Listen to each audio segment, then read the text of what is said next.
tingnan mo ang sarili mo. Ilan na ba itong dinala mo pabalik sa akin? Ito, at saka ito. Ay, nagpapakamartir ka pa? Ha?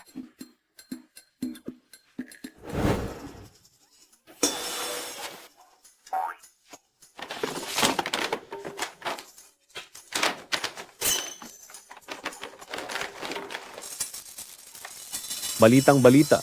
Sa kasalukuyan, maaaring may malaking tuklas ang mundo ng arkeolohiya na magpapatunay sa pag-iral ng dinastiyang Dayan. Ang kasuotang Phoenix Crown at embroidered cape na ito ay isang kayamanan na hindi nasisira sa loob ng 1,000 taon. Anong kwento ang nakatago dito at kanino ito? Ang balita sa TV ngayon ay luma pa rin. Nakakabagot. Mas maganda pa mag-TikTok at manood ng mga gwapo.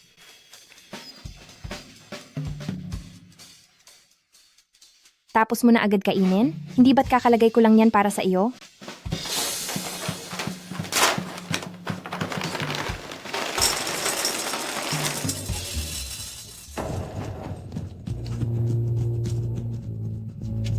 Kung hindi dahil sa mga pagod na taong bayan na ito, sa lakas ng hukbong ho namin, matagal na sana naming nalampasan ang kalaban at nakatakas.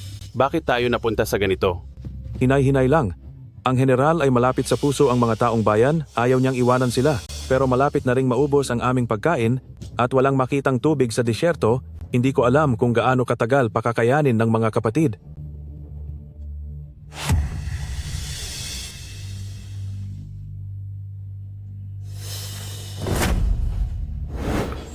Ang langit ay malawak, awa ng mga Diyos. Ako ay mula sa angkan ng pamilya ho, si Ho Yuan Feinian. Dahil sa kakulangan ng pagkain sa lupa at ang pagsalakay ng mga hilagaang barbarian sa pasas. Kaya ngayon ako ay lumuluhod at nagdarasal, hindi para sa aking pansariling kagustuhan, kundi para sa kapakanan ng lahat ng tao sa mundo, para sa kapayapaan ng aming hangganan. Sana bigyan ako ng langit, ng ulan, upang maibsan ang uhaw ng lupa. Sana bigyan ako ng matalim na espada, upang puksain ang banta ng mga hilagaang barbarian. Walang maiaalay si Feinian bilang kapalit, kaya handa akong maglingkod habang buhay. Ganoon din kami. Ganoon din kami. Ganoon din kami. Yumuko.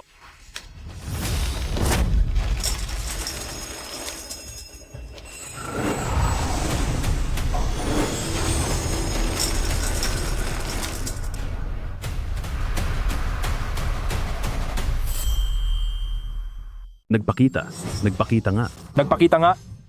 Nagpakita. Bilisan nyo. Bilisan nyo. Nagpakita. Bilisan nyo.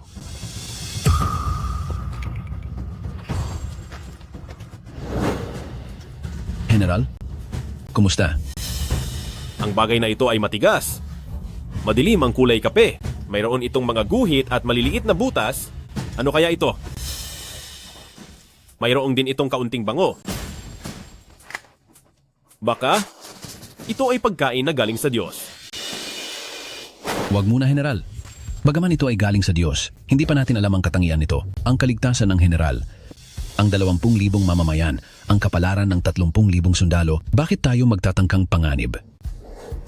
Ang aking buhay, di gaanong mahalaga. Bukod pa rito, ang bagay na ito nakaloob ng Diyos. Kung talagang makakain, kahit ang matandang emperador ay walang ganitong swerte. Supujiang.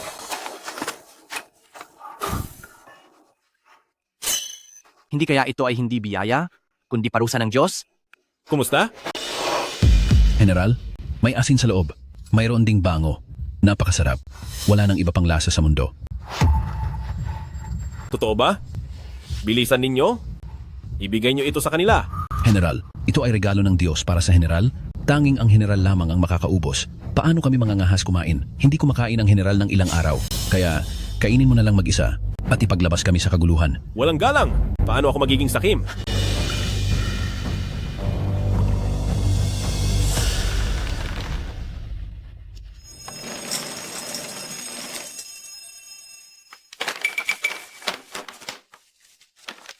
Bakit kakaiba ang palanggana na ito? Naibuhos na lahat ang isang sako, hindi pa rin napuno.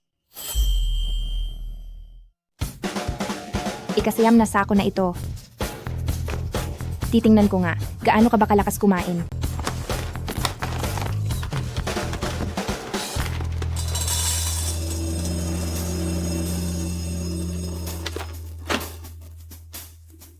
Ang aning ito ay napakakaiba. Kahit anong dami ng ilagay, hindi ito napupuno. Napakahiwaga.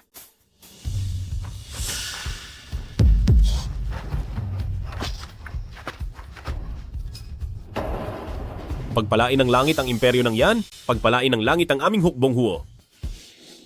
General, kayo ay tao ng tadhana, lahat ng paghihirap, tiyak na malalampasan.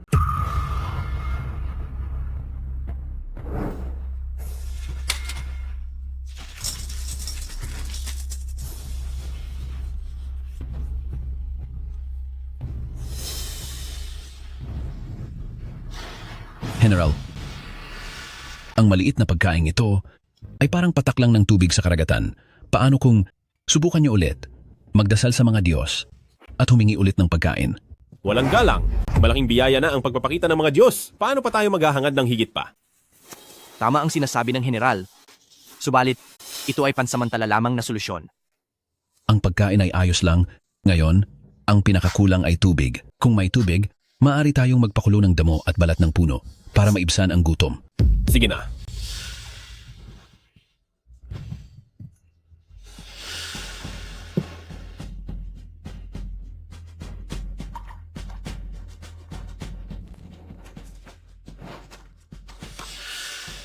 Ang biyaya ng langit sa pagkain ay tulad ng biyaya ng kalangitan. Ako, dapat ay alalahanin sa puso, hindi na magkaroon ng iba pang nais. Ngunit, 10,000 mamamayan na kasama sa hukbo, lahat ay sumusunod dito. Ako, ay nangangako ng aking natitirang buhay, hinihiling sa langit, na muling magbigay ng biyaya. Ako, ay hindi na mag-aasawa pa, maglilingkod habang buhay sa mga Diyos. Ang pangakong ito, ay saksi ang langit at lupa.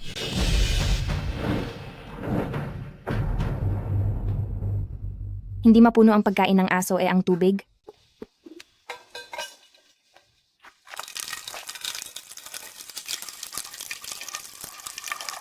Hindi naman siguro. Hindi mapuno ang pagkain ng aso at hindi rin napupuno ang tubig. Ano ba talaga ito? Kaya mong punuin ano? Sige, punuin mo nga ako ng malalaking ilog at dagat.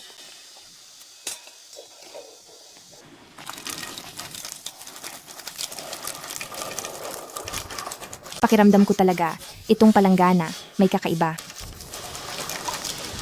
Hayaan na.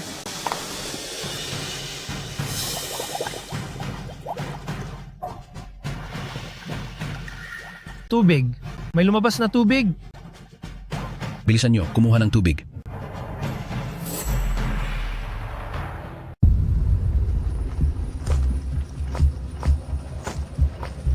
General, ilang oras na po kayong nakaluhod.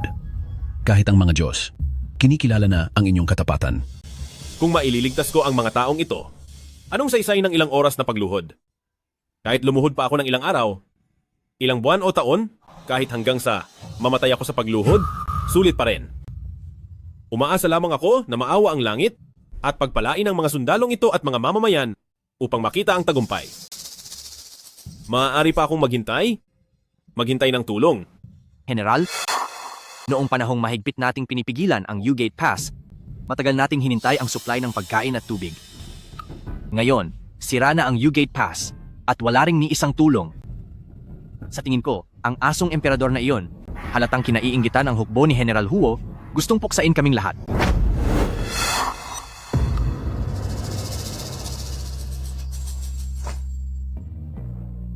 General, ayon sa aking pagtaya, ang tubig na ito na bigay ng Diyos, hindi naman gaanong marami. Ngunit, sapat na para sa mga sundalo at mamamayan sa loob ng ilang araw. Gayunpaman, kung sa hukbo lamang ito ilalaan, kaya itong tumagal ng 1 buwan. Tumahimik ka. Mga bagay na bigay ng Diyos. Paano kayo makakapaghati-hati ng walang pahintulot? General, hindi na po talaga kaya ng mga sundalo ang pagkain at inumin, ilang araw nang wala, at kailangan pa nating mag-ingat sa paghabol ng mga taga-Northern Barbarians kung ang mga sundalo ay hindi makakakain ng sapat pagdating ng mga humahabol. Walang galang. Ang mga patakaran ng hukbo ni General Huo? Nakalimutan mo na ba ang lahat?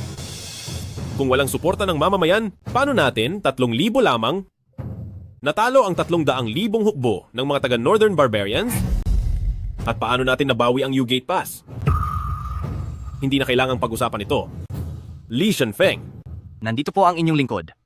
ipaalam mo, mamahagi ng tubig, ang bawat pamilya ay makakatanggap. Opo, Sandali. Subukang hatiin pa ng mas maliit upang magtagal pa ng ilang araw. opo.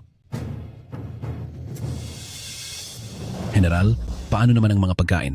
Kunin ang mga balat na baluti ng hukbo, haluan ng ilang sanga ng damo at puno, at kasama ng masasarap na pagkain na kaloob ng mga Diyos, kumuha ng tubig, pakuluan ang baluti. General, hindi pwede. Para sa madaling paglalakbay ng ating hukbo, balat na baluti lamang ang dala. Kung pakukuluan ang baluti para kainin, paano kung umatake ang hilagang barbaro? Paano lalaban ang ating hukbo? Pinatay na ang lahat ng kabayo. Kung hindi pakukuluan ang baluti, hindi aabot ng 3 araw, maraming magugutom at mamamatay. Kung mamamatay ang mga sundalo at mamamayan, anong silbi ng mga baluting ito kung maiiwan lang? Tama po ang general. Ako ay gagawin ito.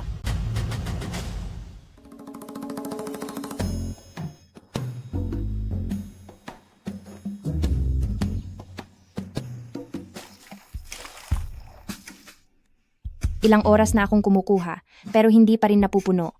Baka naman, kinakain lahat ng basing ito. Hindi ko alam kung saan galing ang basing ito. Baka, may masamang espiritu rito?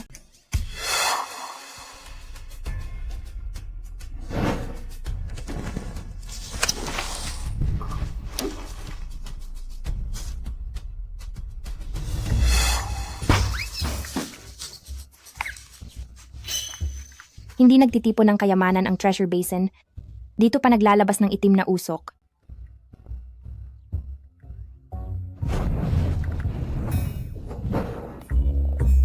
Gusto na naman akong lokohin.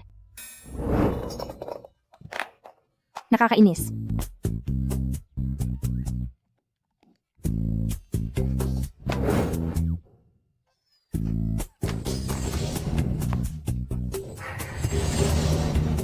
Hindi ko pa ba kaya ang sira-sirang basing ito?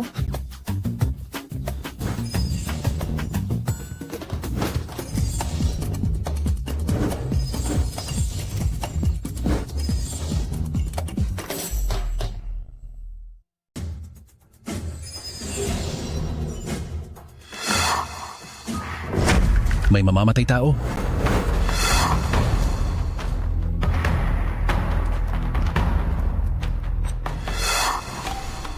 Hindi kaya nananaginip ako ng gising? Ito ay buto. At may laman pa. Anong nananaginip ng gising? Ito ay kaloob mula sa mga Diyos. Malinaw na. Naawa ang mga Diyos sa ating dakilang yan. Awa sa general, awa sa ating mga sundalo at mamamayan.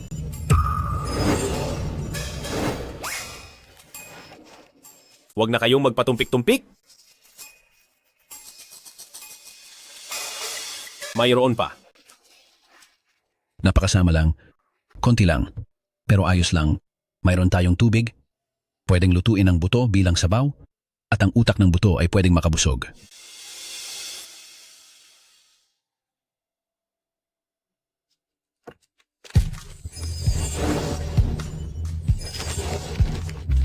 Laman.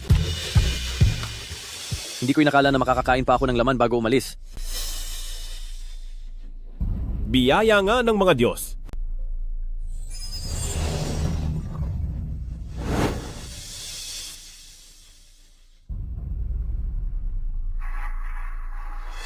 General, itong bakal na ito. Ano ito? Dito, parang mayroon pa.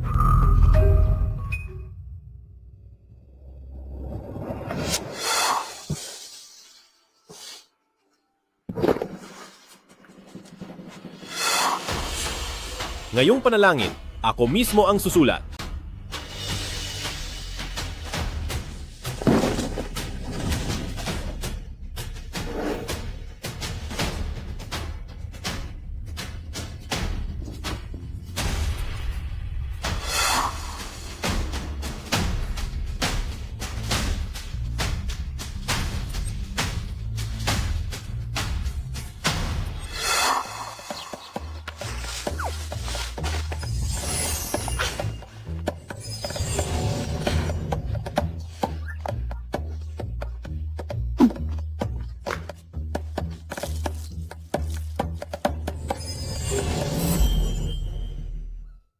Ay naku, nakakainis.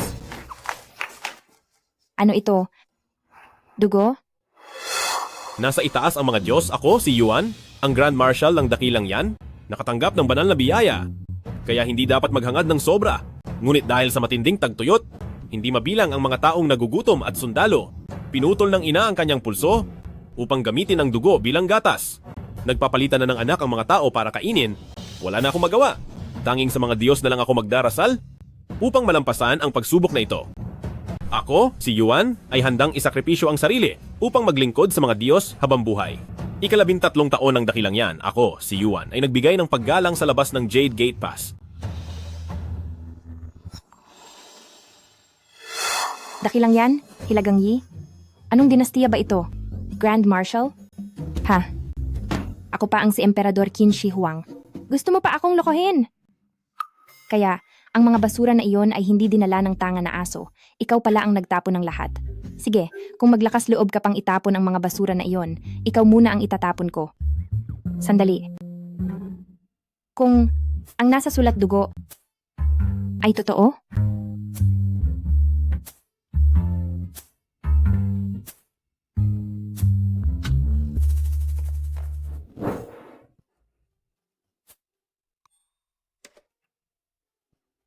Gagamitin ko na lang ito. Ang mga bagay na ito, binili pa noong buhay pa sina mama at papa.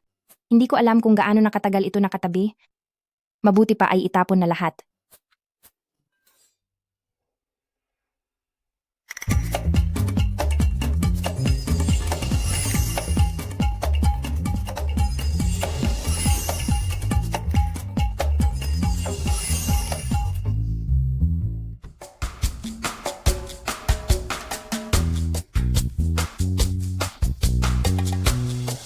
General, hindi pa ako nakakita ng ganoong pinong puting harina. At ang mga inasnan na gulay na may natatanging lasa. Ang mga pagkain ito, tanging ang mga Diyos lang siguro ang may karapatang kumain, hindi ba? Kaloob ng mga Diyos, natural na banal na bagay. Gayunpaman, medyo kakaunti ang bilang nito. Bakit hindi? Magdasal ulit tayo? Ang mga pagkain ito ay biyaya ng Diyos. Malalim na ang biyaya ng Diyos. Paano pa tayo mga has na humiling? Ngayon, dapat tayong maghandog ng buong puso, mga mahahalagang bagay, taos pusong maglingkod sa mga Diyos, upang malaman ang kanilang kalooban.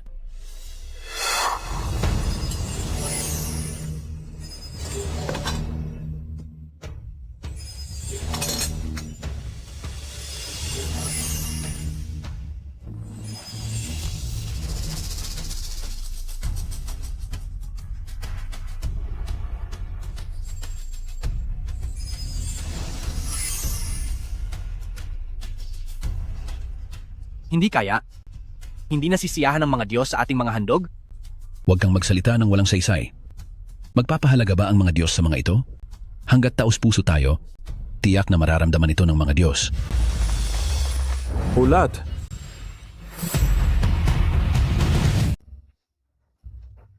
Pagod na pagod ako. Sa wakas, naubos ko na lahat ng stock na yan. Sino yan? Bakit kayo nandito? Umalis ka sa daan.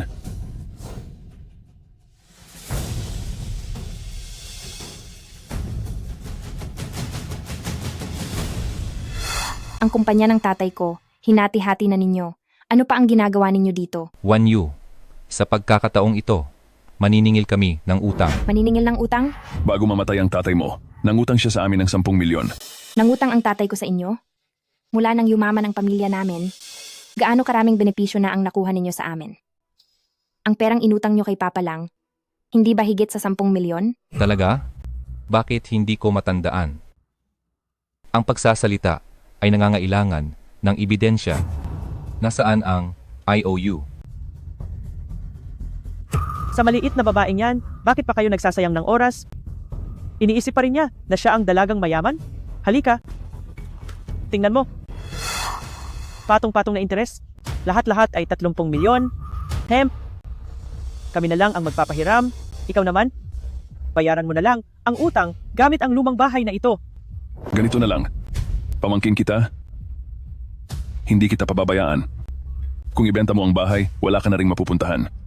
Kami naman, sa syudad, binili ka namin ng isang malaking apartment na may higit sa 100 metro kwadrado. Kailangan mo lang pumayag, pakasal sa pamangkin ko. Mangarap ka. Hindi ba pagbabayad lang ng utang? Babayaran ko. Aba, ang tigas-tigas mo yata ano?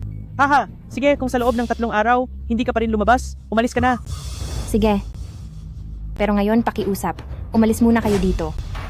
Ikaw? Sige. 3 araw lang ha.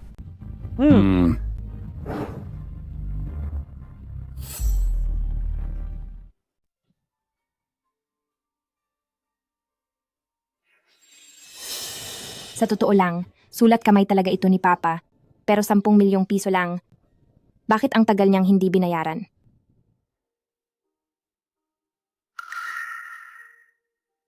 Ang patyong kwadrado na ito na lang ang nag-iisang pamana nila Mama at Papa sa akin. Hindi ko na protektahan ang kumpanya noon. Ang ngayon pati bahay pa. Anong gagawin ko?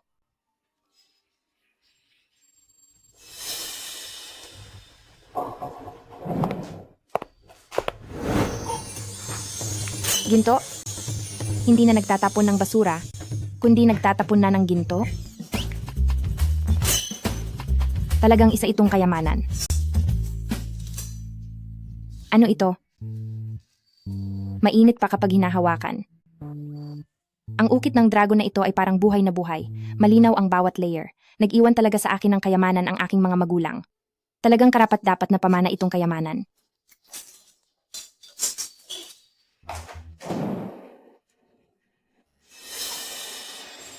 Kaya, itong kayamanan na ito, kinakain ang mga bagay na inihagis ko rito, at pagkatapos ay iniluluwa ang mga kakaibang bagay na ito. Ibig bang sabihin ay mayroon ding tao sa kabilang panig? Dahil nakuha nila ang mga pagkain na inihagis ko sa palanggana, at pagkatapos ay ipinadala ang mga gintong bara at puting jade na ito para magpasalamat sa akin?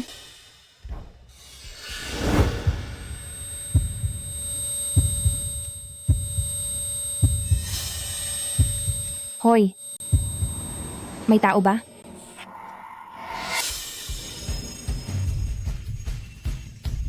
Hoy. May tao ba?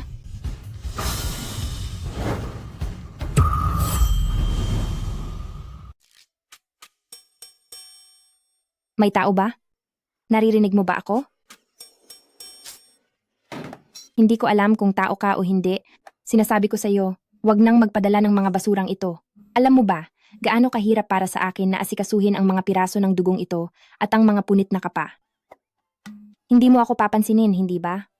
Kung gayon, bukas ipagbibili ko ang lahat ng mga basura mo. Huwag mo akong sisihin kung hindi kita binalaan.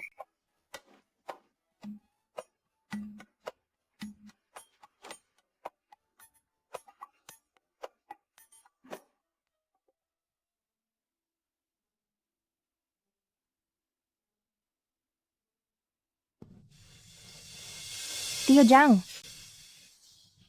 Aba, nandito na si Wan Yu. Halika, umupo ka. Ano ang hawak mo? Huwag mong sabihin puro ginto iyan. Hindi ko rin alam kung ginto ba. Nahanap ko lang sa bahay. Tio Jiang, pakitingnan mo naman ito. Magkano ang halaga nito? Ang dami nito. Tingnan ko. Totoo ito. Kaso, hindi sapat ang kadalisayan.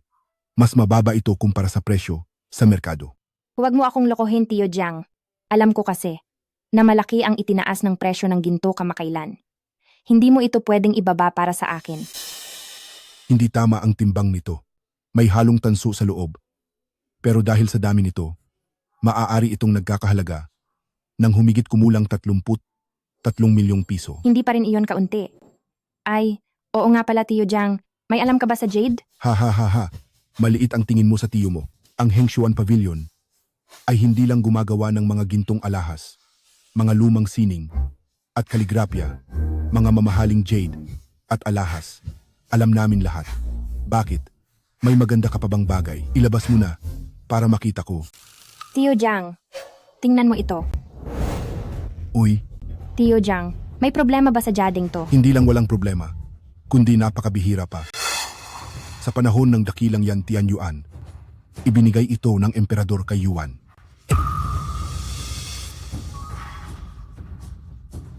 ang batang general ng dakilang yan, Huo Yuan, na may palayaw na Fei Nian at ginawaran siya ng banal na jadeng may ukit ng pulupot na dragon. Namatay siya sa edad na 21 sa hilagang disyerto. Huo, Fei, Nian. Talagang iyon ang dinastiya. Yumaman ka na. Ang halaga ng jade na ito ay higit pa sa iyong imahinasyon. Mahal ba talaga ang jade na ito? Oo, mahal ito. Kung hindi ito mahalaga, wala nang ibang mahalaga sa mundo. 60 taon nang itinatag ang dakilang yan sa kasaysayan, ito ay parang isang maikling kaganapan lamang at hindi man lang naitala sa mga opisyal na kasaysayan, kundi sa ilang hindi opisyal na kasaysayan lamang matatagpuan ang impormasyon nito. Ngayon, ang mga antigo mula sa dakilang yan sa merkado ay bihira na. Ang jade mong ito ay natatangi. Itinatag sa loob ng 60 taon? Hindi mo alam. Bukod sa pagiging bihira, may kinalaman din ito sa uri ng puting jade na ito. Ito ay espesyal na produkto ng Human Pass sa dakilang yan. Simula nang bumagsak ang dakilang yan, ang puting jade na ito, mula sa Human Pass, hindi ko alam kung bakit, ay nagkaroon ng kulay dugo pero ayos lang. Ang kayamanan mo ay nagkakahalaga ng hindi bababa sa 5 milyon? 5 bilyon. Ang dahilan kung bakit napakataas ng halaga nito ay may kinalaman sa salitang yuan. Bakit? Ibinigay ng emperador kay Yuan. Ito ay ang kagamitan ng maalamat na general na may kakaibang talento ng dakilang yan. Si Marquis Campeon Huo Yuan. Maaaring hindi mo alam ang kanyang alamat at hindi man lang siya naitala sa opisyal na kasaysayan, ngunit sa mga tao ay puno ng kwento tungkol sa kanya. Awan Yu. Kung gusto mong ibenta ang suot na jade na ito, irerekomenda ko na sumali ka sa 3 araw mula ngayon.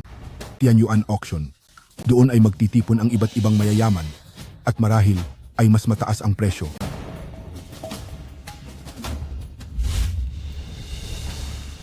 Noong 13 taon ng dakilang yan, matinding tagtuyot sa hilagang kanluran, laganap ang taggutom, at sinamantala ng mga hilagang dayuhan ang pagkakataon, sinakop ang Human Pass. Matinding lumaban ang hukbong Huo, nagtiis ng ilang buwan, ngunit dahil sa pagkaubos ng tubig at pagkain ng hukbong Huo, napilitan silang iwanan ang Yumen, lumikas kasama ang mga mamamayan, lumaban bilang mga gerilya laban sa mga hilagang dayuhan, pigilan ang kanilang paglusob sa timog. Sa 1,000 hukbong Huo, nabawasan hanggang 30,000 na lang. 13 taon ng dakilang yan. At ang mga salita sa duguan na tela. 13 taon ng dakilang yan, taos-pusong inihahandog ni Yuan sa labas ng Human Pass. Ibig sabihin,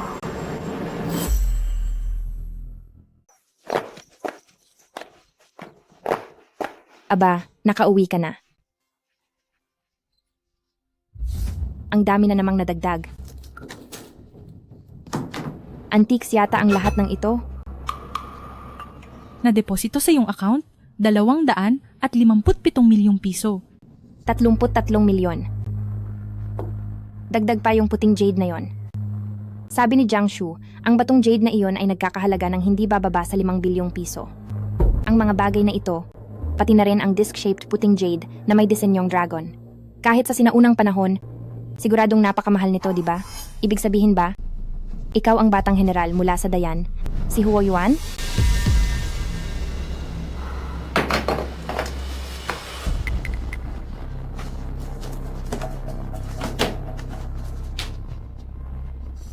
Talagang umiral pala ang Dayan. Kaso, masyadong mabilis silang bumagsak, kaya wala masyadong nakasulat na kasaysayan. Karamihan ay nasa mga hindi formal na kasaysayan lang. Pero itong si Huo Yuan naman, bakit napakakonti ng impormasyon tungkol sa kanya? Kung bumagsak ang Dayan, paano siya? Anong nangyari sa kanya?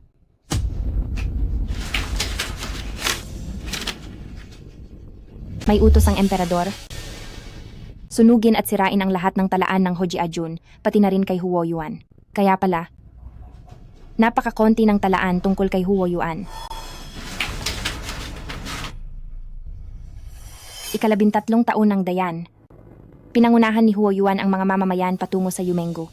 Ang 30,000 Hojiajun ay ginamit ang kanilang sariling katawan upang pigilan ang pag-atake ng Beiyi. Ngunit ang Beiyi ay nagpatuloy sa paggawa ng masasamang plano, dagdag pa ang mga traidor sa Dayan. At ang emperador ay walang kakayahan. Basta na lang pinanood ang Hojiajun na mamatay at mawala.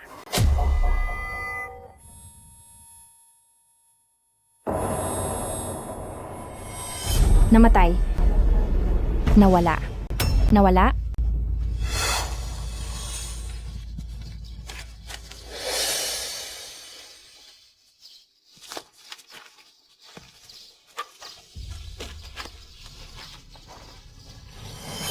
General, may masamang balita.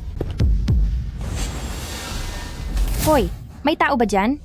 Naririnig mo ba ako? Hoy, sabihin mo sa akin agad. Ang bansa niyo ba ay tinatawag na Dayan? Yung lalaking nagngangalang Yuan? Siya ba ang champion marquis ng Dayan? Si Huo Yuan Huo Fenian? Hoy? Hoy, hoy! Anong gagawin ko? Anong gagawin? Hindi. Hindi ako pwedeng umupo lang at maghintay ng balita mula sa kanila. Dahil marami kang ibinigay sa akin, siguradong may magagawa din ako para sa inyo. Marahil, ito ang makapagpapabago ng inyong kapalaran. Mas marami sa inyo ang makaliligtas.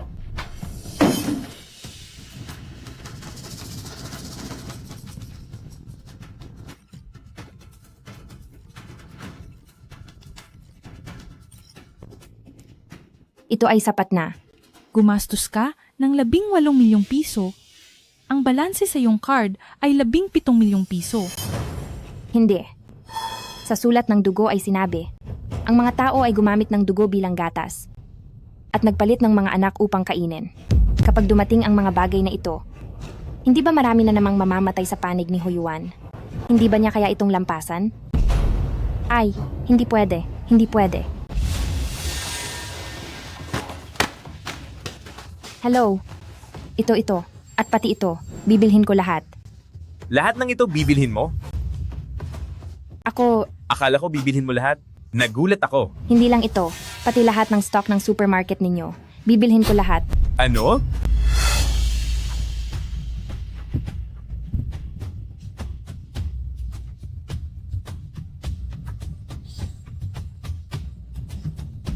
General, masamang balita. General, nagsimula ng magkagulo ang mga tao. Halika, tingnan natin. Opo. Papasukin niyo kami. Papasukin niyo kami.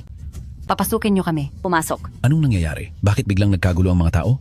Mayroon bang nanguudyok sa kanila kung magsimula ang kaguluhan? Sa atin lang na Huyuan Army na wala pang 30,000 sundalo, paano natin susupilin ang mga taong ito? Papasukin niyo kami. Padaanin niyo kami. Mga kapatid, niloko tayo ng salot na emperador ng Dayan para mapunta rito.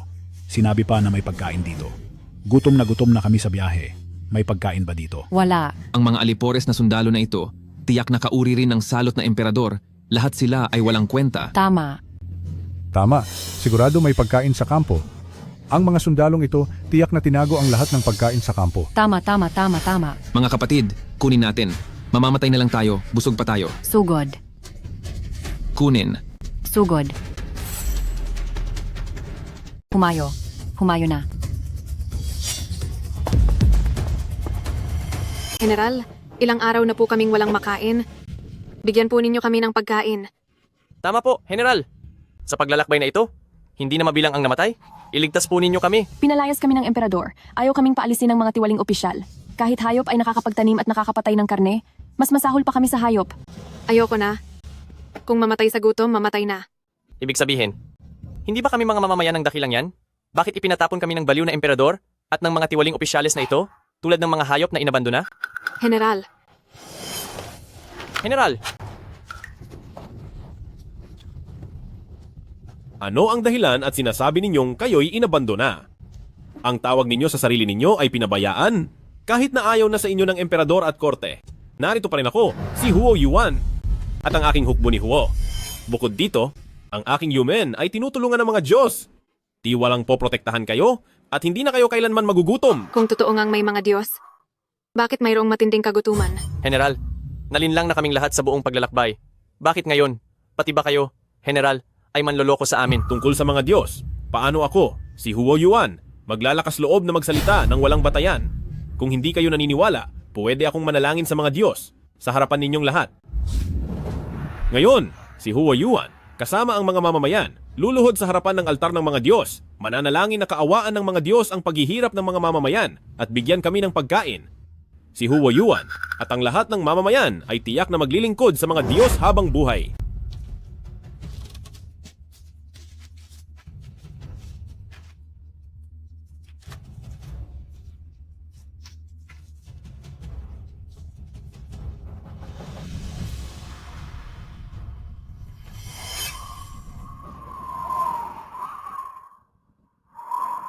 Alam ko na, puro kasinungalingan lang ang lahat. Kung totoo ngang may mga Diyos, ang dapat na parusahan ay ang matandang emperador na iyon. Tama, kung mayroon ngang mga Diyos, bakit kami ganito? Mga kamag-anak at kaibigan, asawa at anak, ako na lang ang natira. Manahimik! Ang mga Diyos ay nakamasid sa lahat. Kung kayo ay ganito na walang sinseridad, paano ninyo maaasahang pagmasdan kayo ng mga Diyos at bigyan ng pagkain? Opo. Isang gabi akong nanalangin kahapon. Ngunit hindi na tumugon ang mga Diyos. Kung hindi na muling tumugon ang mga Diyos sa pagkakataong ito, ano ang dapat kong gawin?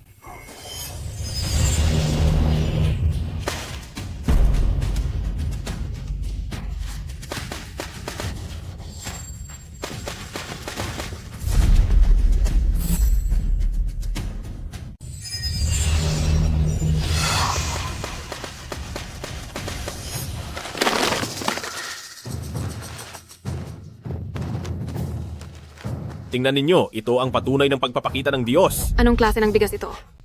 Bawat butil ay busog at makinang. Baka kahit ang emperador ay hindi makakain ng ganitong bigas ng Diyos? Ang bigas na ito, mas puti pa sa aking asawa. Pero ilang sako lang ng bigas ito? Pagkatapos kainin ng mga opisyal, paano pa kami makakakuha? Alam ba ninyo, bakit ang mga Diyos ay hindi nagbigay ng maraming pagkain? Natural dahil hindi ninyo pinaniniwalaan ako na may Diyos na nagpoprotekta, hindi kayo taimtim na lumuhod at nagdasal. Ngayon, sa harap ng altar, nanumpa ako, hindi iiwanan ng sinuman. Lahat ng tao sa kuta, anuman ang kanilang katayuan, ay makakakain ng lugaw hanggang mabusog. Hanggat may isang subo ng pagkain, walang mamamatay sa gutom. Kayo dyan, may bigas na talaga para kainin? Maghanda ng lutuan.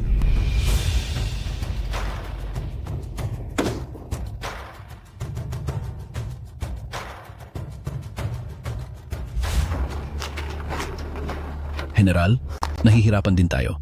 Bagaman pansamantalang napakalma ang mga tao, pero sa loob ng ilang araw mauubos ang pagkain kapag sumabog muli. Hindi na ito pagpapalit ng anak para kainin, kundi kanibalismo.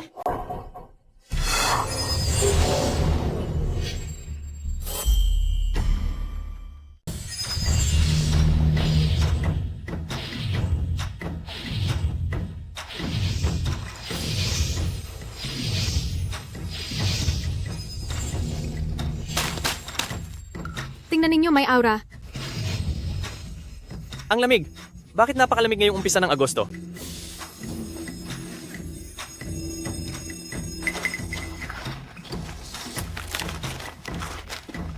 Ang lalagyanan bang ito ay prutas? Mukhang sariwang-sariwa. General, ganitong uri rin ba ng kayamanan ang ginagamit ng mga Diyos para sa prutas? Ang banga na ito ay transparent at walang dungis, malambot at makinis hawakan. Kahit sa capital, hindi mabibili ng 100 ginto, di ba? Oo nga. Oo nga. Oo nga. General, tingnan ninyo, ito ay dumpling. Noon, wala kaming sapat na lupa upang kainin. Ngayon may dumplings na kami. Nasa itaas ang mga Diyos, napakaraming biyaya ng mga Diyos. Biyaya ng Diyos. Napakaraming biyaya ng mga Diyos. Napakaraming biyaya ng mga Diyos. Napakalaki. Biyaya ng mga Diyos? Tapos na. Psst, may tao ba dyan?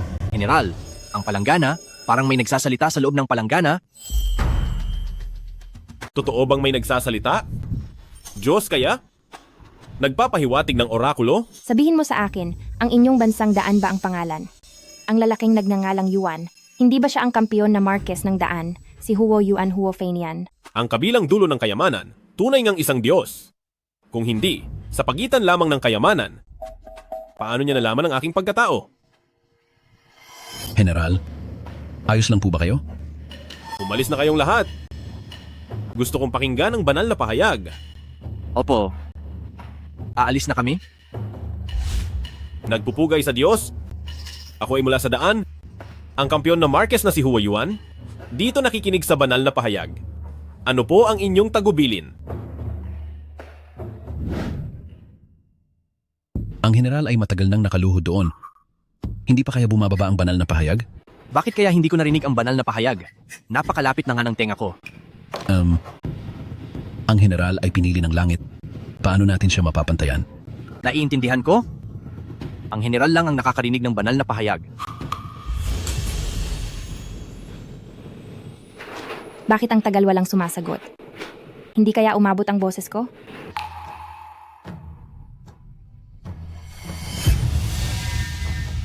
Ako si Huo Yuan, kampiyon na Marquess ng Daan. Dito nakikinig sa banal na pahayag. Ano po ang inyong tagubilin? Pwede nga. Pero bakit ang tagal bago sumagot?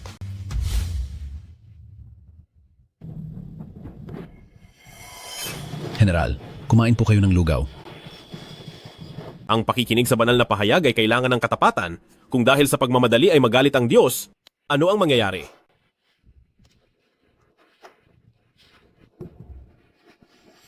Hindi ako Diyos. Pero kaya kitang tulungan. Kampiyon na Marquez, sinabi mong may taggutom sa daan. Kulang ka sa pagkain at tubig. Maaari mo akong diretsahang sabihin, gaano karaming pagkain at tubig ang kailangan mo para maibsan ang agarang pangangailangan. Sabi mo hindi ka Diyos. Paano mangyayari yon? Noon ay nagmakaawa ako sa emperador. Nagmakaawa sa tiwaling ministro, wala ni isa ang sumagot sa akin. Kung hindi ka Diyos, bakit mo tutulungan ang mga taong iyon at ang mga sundalo? Hindi ka Diyos? Sino ang Diyos? Nagpupugay sa Diyos. Magulat sa Diyos. May 30,000 sundalo ang aking hukbo at mahigit 200,000 mamamayan. Sa kabuuan ay 30,000 tao. 30,000? Ako ang magpapakain sa 30,000 tao. Wala akong muka para humiling. Hinihiling ko lamang sa Diyos na bigyan kami ng 100,000 sako ng pagkain. Tiwala akong kayang buhayin ng mga sundalo at mamamayan.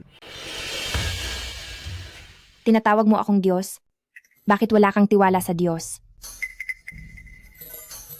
30,000 tao lang naman, hindi ba?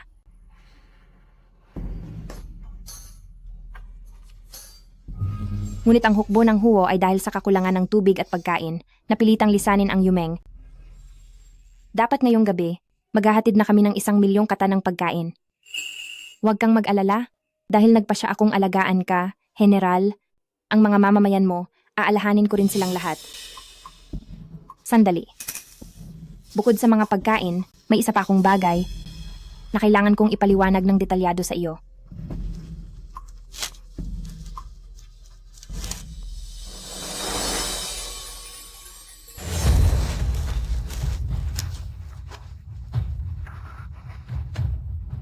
Bilis?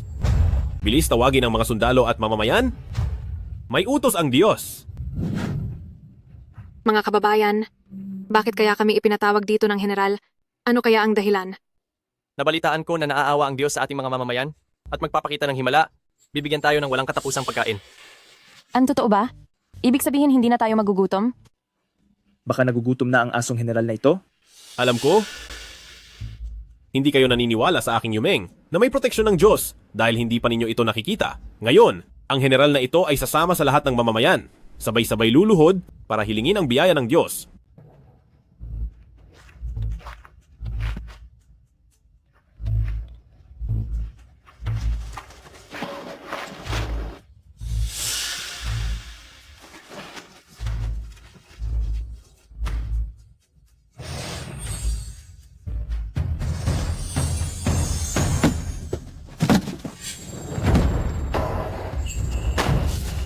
Ano ito?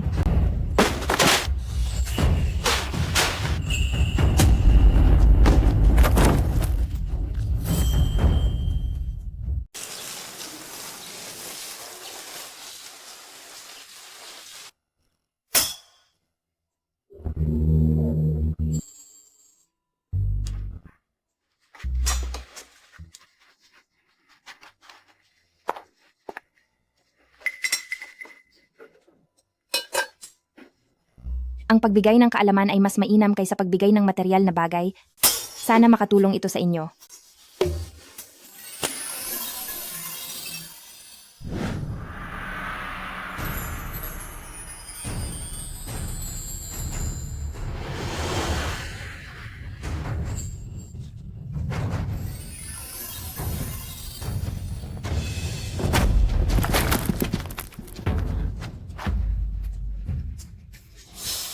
Hindi kaya nananaginip lang ako?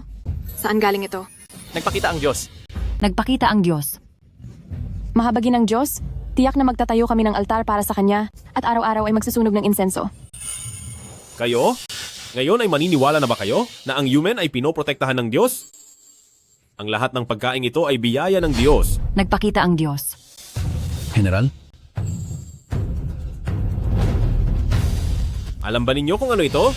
Ano ito? Ano itong bagay na ito? Habang buhay na akong nagbubungkal sa lupa, pero hindi ko pa ito nakita kailanman. Anong klase itong banal na bagay? Kung hindi, bakit ganoon na lamang ang pagkaseryoso ng general? Ito ay kaloob ng Diyos.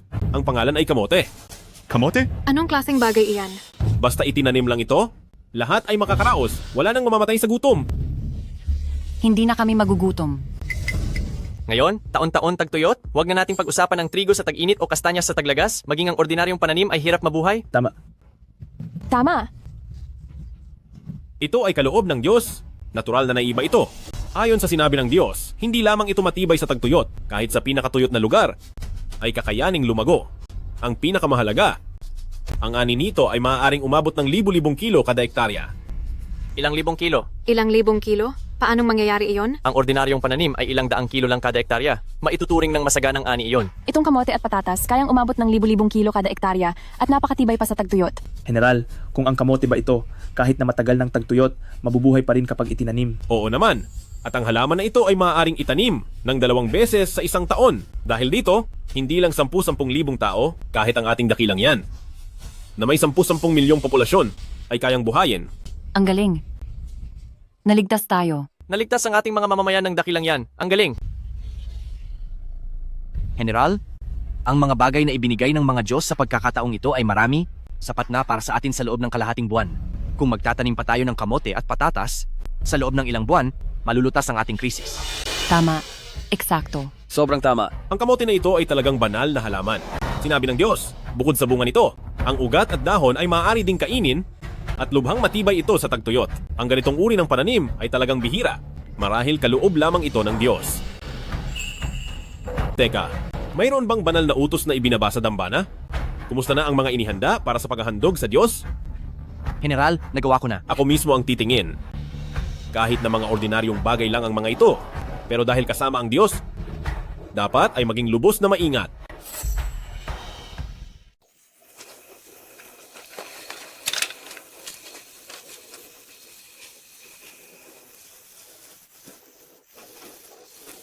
General, may iniisip ka? Iniisip ko, ang Diyos, binigyan kami ng mga pangkaligtasang supply. Kami, maliban sa magbigay ng ginto at alahas, at mga palamuting pilak, wala na kaming magawa. General, ang biyayang dulot ng Diyos, hindi sinusukat sa material na bagay. Bagaman mahal ang ginto at alahas, mas mahalaga ang aming puso. Kung malalaman ng Diyos ang aming debosyon, tiyak na maiintindihan niya. Tama, kami ay makapagpapatayo ng templo para sa Diyos. General, hindi pa natin alam ang anyo ng Diyos, kaya siguro, pwede kang humingi ng larawan mula sa Diyos?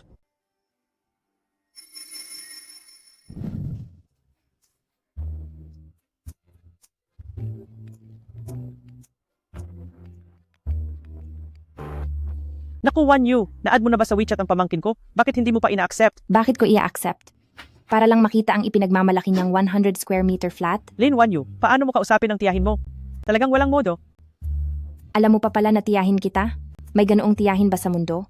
Araw-araw ay iniisip lamang ang aking mana. Tandaan mo, 2 araw na lang. Kung hindi ka makapagbigay ng pera, lumayas ka sa Siheyuan. Managinip ka na lang.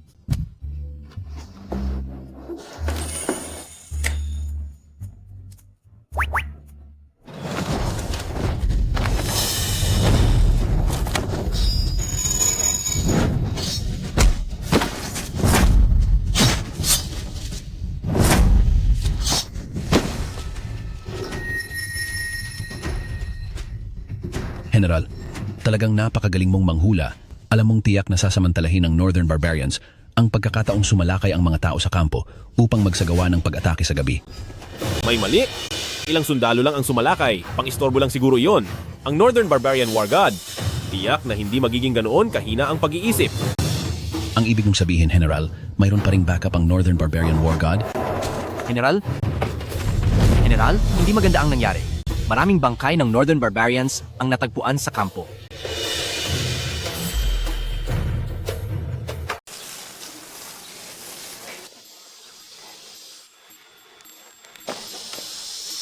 Binibining Lin, naipasok na namin sa bodega.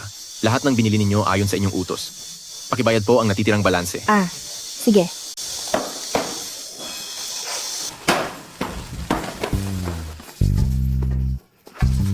Ikaw si Linwanyo, tama?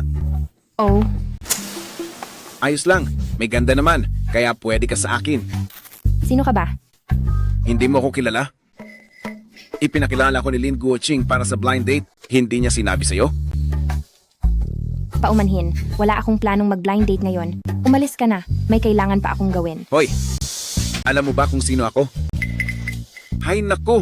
Ako si Zhu Huaqiang, ang kagalang-galang na general manager ng subsidiary ng Haicheng Group.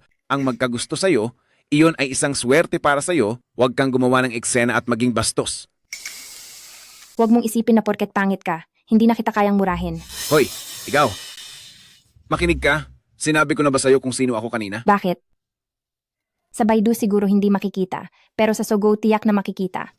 Hoy, ikaw na ulila na walang tatay at nanay. Paano ka nangahas na makipag-usap sa akin ng ganyan? Binibining Lin, pakibayad na po agad ang natitirang balanse.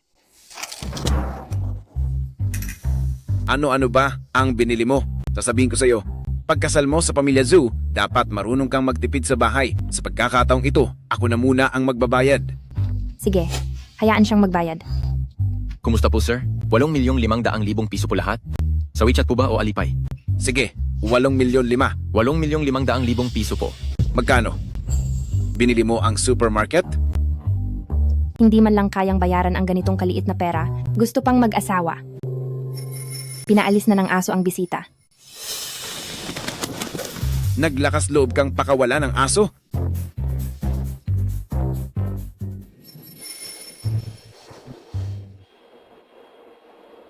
Nagpadala na naman si Yu sa akin ng bagay.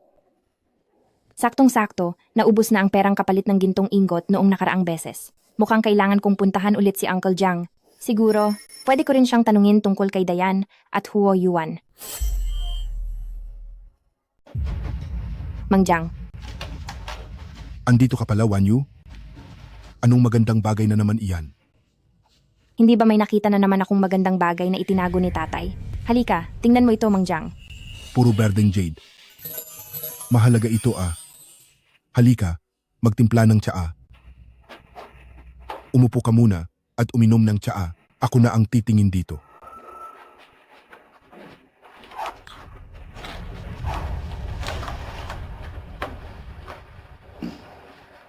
Mang Jiang, mayroon pa ba kayong impormasyon tungkol sa imperyo ng Yan? Bakit? Interesado ka na sa imperyo ng Yan? Oo at hindi. Ang pangunahing dahilan ay sa tingin ko ang general na si Huo Yuan ay kawili-wili, kaya gusto kong humanap ng mas maraming impormasyon tungkol sa kanya. Ang may-ari ng tindahan ay mahilig sa imperyo ng Yan. Ito ang ilang mga libro at manuskrito na iniwan ng may-ari dito sa tindahan. Marami itong talaan ng impormasyon tungkol sa imperyo ng Yan at kay Huo Yuan. Kung interesado ka, maaari mong tingnan. Salamat, Mang Jiang.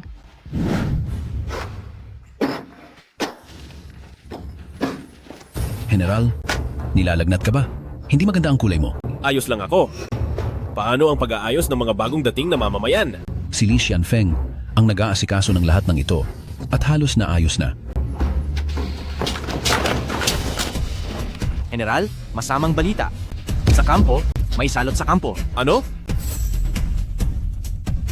May salot. May salot sa baryo. Ano? Dali, samahan mo akong tingnan.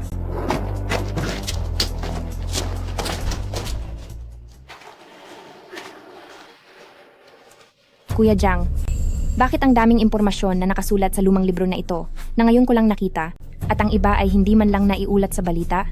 Hahaha. Hindi mo ba napansin na ito ay sulat kamay na libro?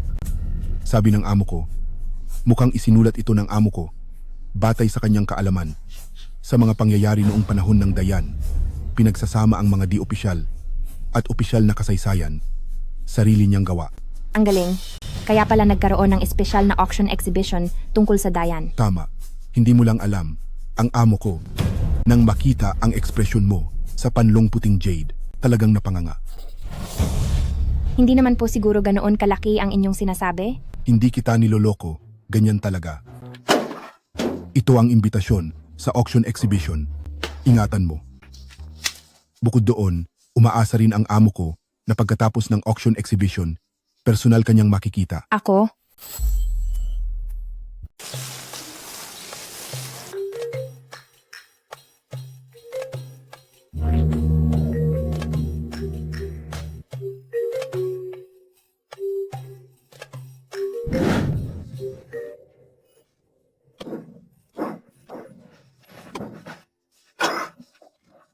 General, Huwag kang lumapit.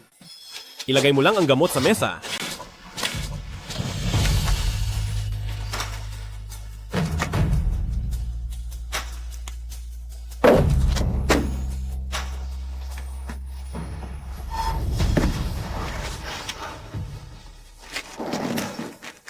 Ang mga nagkasakit, dumami pa ba sila? General, batay sa bilang, kalahati ng mga mamamayan ay nahawaan na. Ngunit ayon na sa inyong utos, lahat ng nahawaan ay nakahiwalay na. Kaya lang, napakarami nila, wala kaming sapat na manggagamot at mas lalong walang gamot para iligtas sila. Kung gayon, hanapin ninyo. Hahayaan ba nating ang mga mamamayan? At ang mga kawal ay mamatay ng tuluyan? Itong hukbong mandirigmang Diyos ng Hilagang Yi, ginamit ang nakakalason na taktika, sinamantala ang kaguluhan ng mga mamamayan at inihagis ang mga bangkay na may salot sa loob ng kampo. Sa loob lamang ng ilang araw, halos 100,000 katao ang nahawahan. Mayroon pa tayong mga Diyos. Mayroon pa tayong mga Diyos. May propesiya ba mula sa dambana? Iho po ako mag-uulat sa general. Maliban sa dasal na personal ninyong isinulat sa mga nakaraang araw na ito, pinasulat ko rin ang mga dasal gamit ang inyong sulat kamay at inihulog sa palanggana. Ang lakas loob mo. Alam mo ba na ito ay kalapastanganan sa mga Diyos? Anong karapatan ko para bigyan ng pansin ng mga Diyos sa lahat ng oras? Alam mo ba ang magiging kahihinatnan kung galitin natin ang mga Diyos? General, dahil ang mga Diyos ay nagliligtas ng mga nilalang, kung hindi natin gagawin ito, paano makikita ng mga Diyos? Kung may kaparusahan ng Diyos, ako lamang ang sasalo nito. Ngayon ay kailangan nating kumilos ng mabilis. Palalampasin ko ang buhay mo. Utusan ng isang tao na ihanda ang aking kasuotan. Ako, personal akong pupunta sa dambana upang ipanalangin ang kapatawaran ng mga Diyos. Bilisan mo. General,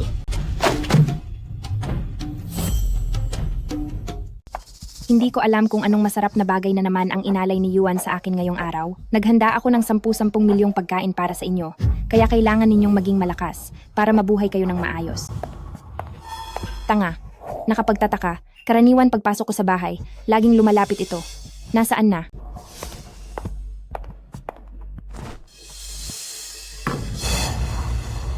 O Diyos, ang problema sa Hilagang Barbaryo. Nagtapon sila ng mga bangkay sa aming hukbo. Ngayon ay mayroon ng libu-libong tao sa hukbo na may ubo at lagnat.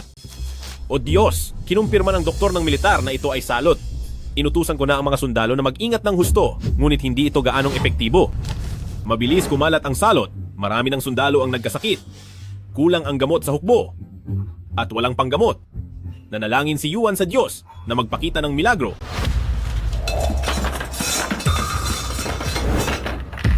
Yuan. Huo Yuan. Huo Feinian. Huo Feinian.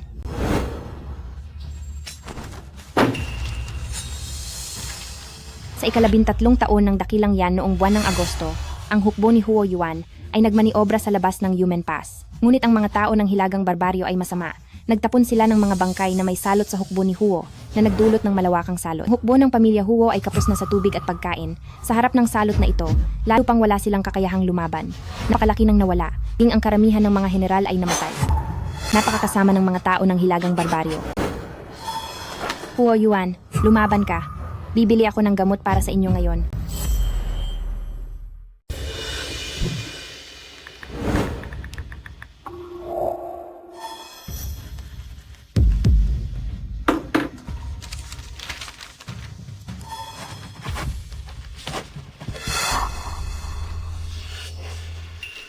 Doktor ng militar, kumusta ang general? Ang general ay nagtatrabaho magdamag, plus hindi kumakain ng matagal, kaya nagkasakit ng salot. Ang salot na ito ay napakalubha, kung walang gamot, at mas matagal pa, baka mapahamak ang kanyang buhay. Maghanap. Lahat kayo maghanap. Opo. Kahit na humukay ng lupa, kailangan nyo pa rin maghanap ng halamang gamot para sa kanya. Sufujiang, General, huwag nyo nang abalahin sila. Ang salot na ito, walang lunas. General, Alalay nyo ako? Papunta sa altar ng Diyos. sige po.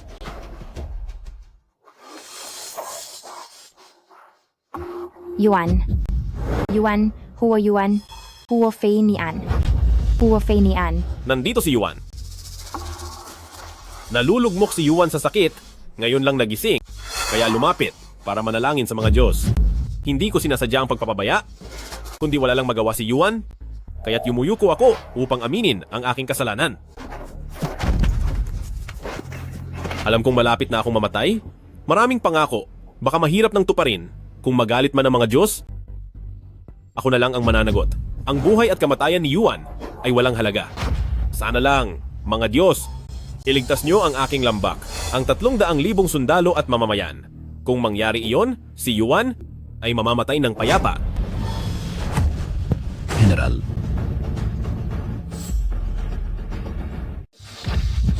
General, ang iyong katawan? Umalis. Umalis. Ang salot na ito ay kakilakilabot? Yuan, alam kong nalalapit na ang aking kamatayan. Ngunit ngayon, may malaking kaaway sa labas na nagpapahirap at salot sa loob. Sa ganitong krisis ngayon, hinihiling ko, Diyos, nabigyan mo ako ng gabay.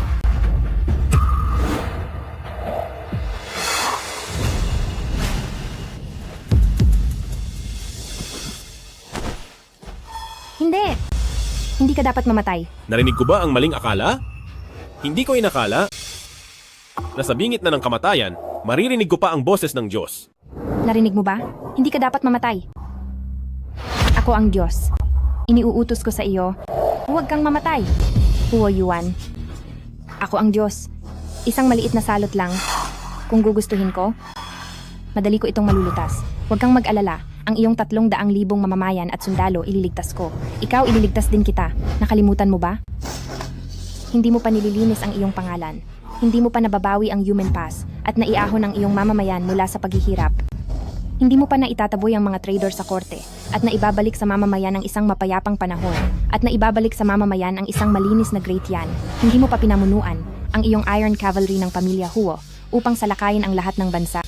At pag-isahin ang Great Yan, hindi mo pa naibibigay sa lahat ng mamamayan ang isang mapayapa at masaganang panahon. Ang dami pang bagay na naghihintay na gawin mo. Paano ka makapagsasalita ng kamatayan ng ganoon kadali? Kaya, Huo Yuan, dapat kang mabuhay.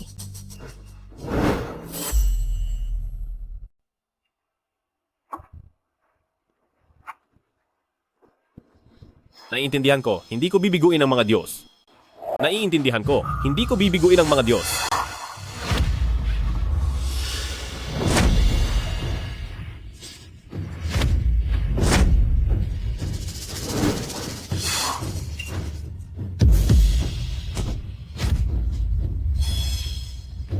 Ito ang mga gamot sa lagnat.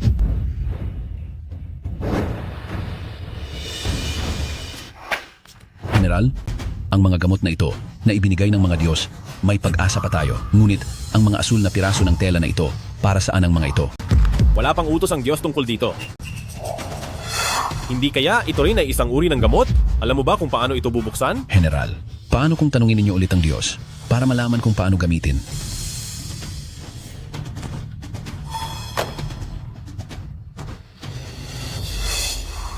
Ito ay papel. Hindi kaya ito ang papel na ginagamit ng Diyos? Ang puti nito, parang niebe. Ito, may mga sulat pa sa itaas.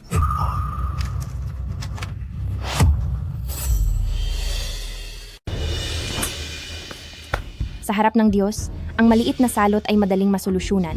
Ang ibang gamot, kailangan pa ng kaunting oras. Ito, sapat na siguro ito para makayanan mo ng ilang panahon. Hindi ko alam kung magagawa mo ang paraang nakasulat sa aklat. Hindi ko alam kung magagawa mo. Ang Tianyuan Auction. Dadalhin ko ang mga kayamanang ito para tingnan kung ano talaga ang nangyayari.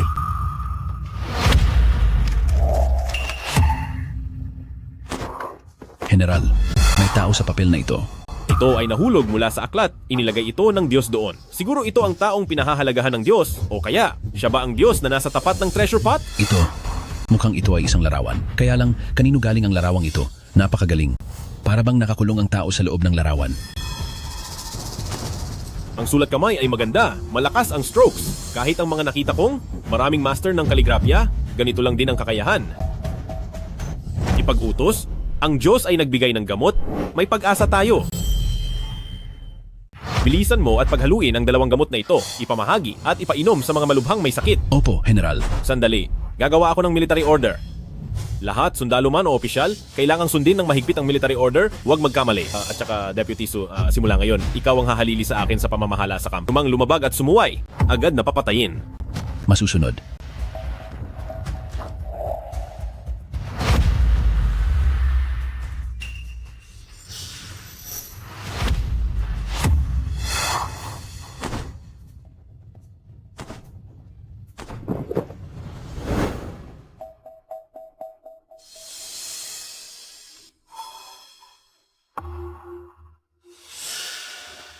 Kung ito nga ang larawan ng Diyos, at itatago ko ito sa aking dibdib, hindi ba ito paglapastangan sa Diyos? May kutob ako na ang taong nasa larawan ang siyang nagpoprotekta sa yuguan, ang Diyos na nagpoprotekta kay Huuyuan. Yuan, Huo Yuan, Huo Feinian. General, sa labas ng lambak, nagtitipon ang malaking hukbo ng mga tagahilagang Yi, tila maglulunsad sila ng malaking opensiba.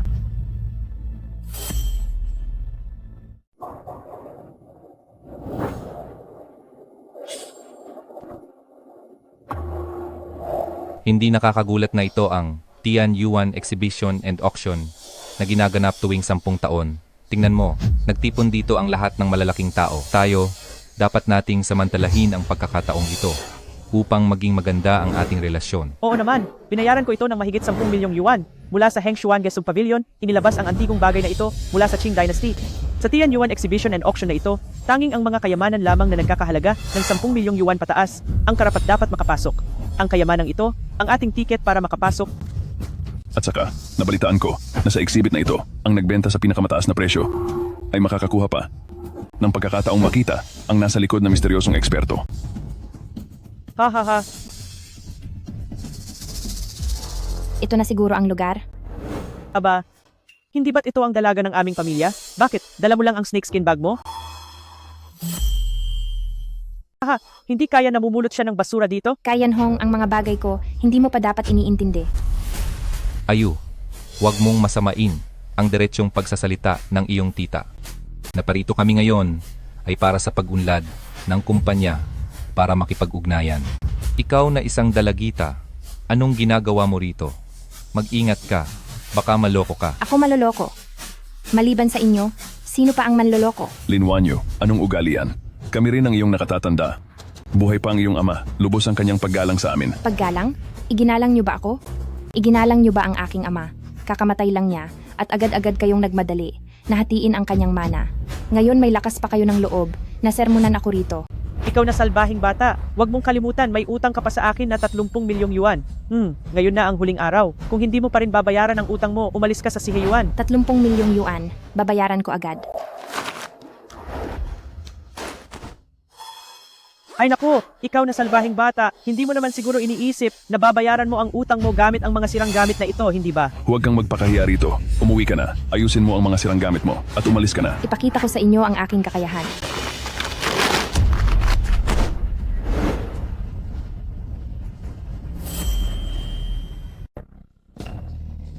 Hahaha, akala ba kung anong kayamanan ito?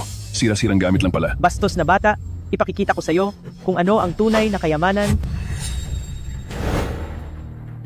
Siguro, pwede niyo po bang tingnan ito? Magkano kaya ang halaga ng kayamanan na ito? Ang florera na ito ay isang pino at magandang piraso mula sa dinastiyang Qing. Detalyado ang pagkakapinta at makulay. Talagang isang dekalidad na antik. Magkano ang halaga? Ang pagtatantiya ay 13 milyong piso. Hahaha, nakita niyo ba? Iyan ang tunay na halaga. Ang lahat ng mga sirang gamit mo, hindi pa rin umabot sa kahit maliit na bahagi nito, hindi ba? Ang mga kayamanan ay mayroon ding espiritu, kaya special akong gumamit ng kahon na gawa sa ginintuang nanmu upang ilagay ito. Ang layunin ay panatilihin ang espiritu at alagaan ang kayamanan. Talagang isa itong eksperto sa mga kayamanan. Ang pinakamahalaga sa mga lumang bagay na ito ay ang bahagi ng espiritu. Kung hindi ako nagkakamali, ang lumang florera na ito ay napaka-espesyal. Malamang na ito ay ginagamit ng mga maharlika. Hahaha. Narinig mo ba? Tanging ang ganitong klaseng napakayamang kayamanan lang ang may pagkakataong makasama sa auction. Bilisan mo at umalis ka na. Huwag kang gumawa ng kahihiyan sa pamilyang Lin. Huwag mong ipahiya ang pamilyang Lin. Ay, hindi.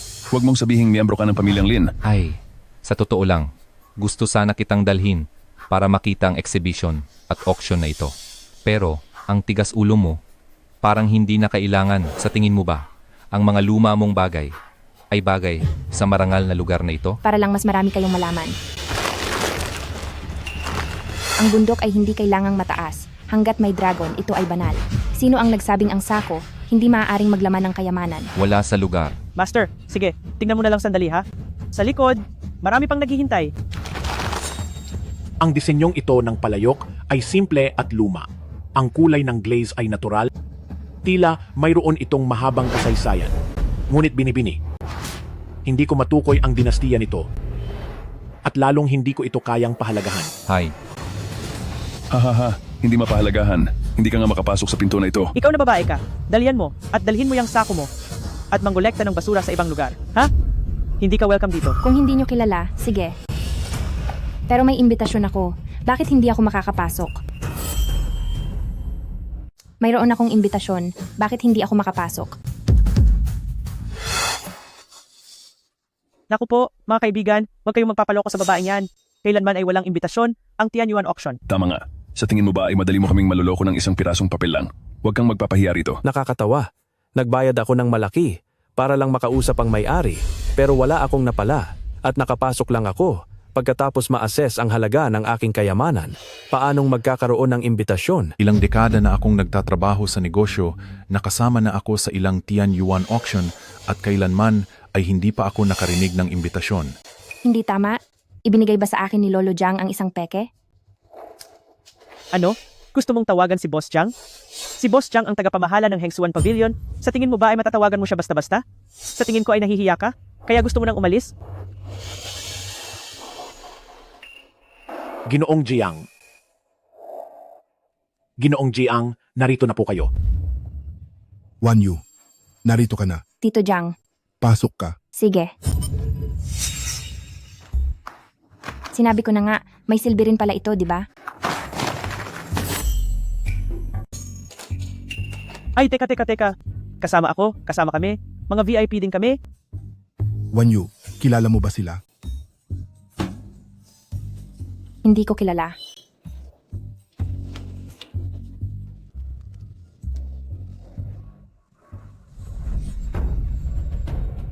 Pulat. Napakahalaga. Ang mga sundalo mula sa Zhou at Chu ay sabay na lumitaw sa magkabilang panig ng kuta at sumama sa malaking hukbo ng hilagang barbarian. Sabay-sabay silang sumusulong patungo sa aming kampo. Para sakupin ang aming dakilang yan, ang mga bansang Zhou at Chu talagang walang hiya na. Sila'y magkakampi sa masamang hangarin sa mga hilagang barbarian. Mabuti na lang. Ang gamot na bigay ng mga Diyos ay may kakaibang bisa. Lahat ng sundalo ay ligtas pa rin. Walang kaaway na panghabambuhay. Interes lamang ang panghabambuhay. Ito ay itinuro sa akin ng Diyos. Dahil sila'y nagkakaisa sa masama, lalaban tayo. Ngunit, noong nakaraang buwan ay nagkulang kami sa pagkain. Kumain ang mga sundalo ng balat ng kalasag bilang pagkain. Wala na tayong panlaban sa kaaway. Katawan at dugo. Nagkakaisa ang loob. Ang aming hukbong huo, tiyak na lalaban hanggang sa huling tao. Lahat ng general, makinig sa utos. Narito. Sumama sa akin sa laban. Masusunod.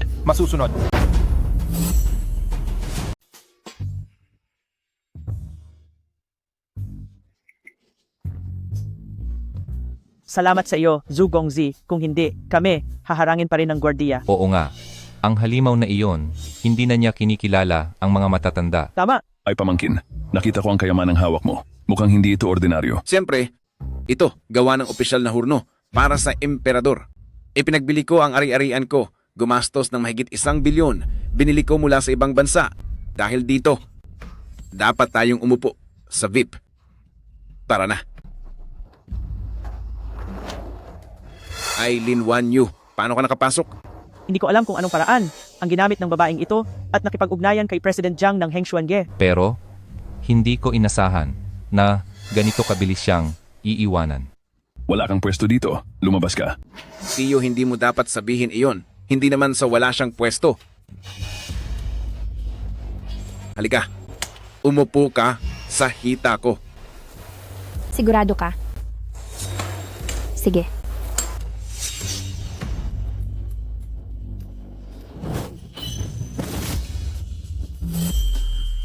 Anong ginagawa mo? Huwag kang maginarte. Isang karangalan ang makasama si Mr. Zhu. Wala akong interes. Umupo sa pig's trotter. Hoy, ikaw! Pasensya na. Nadulas lang ako. Lin Wan Yu, nangangahas kang.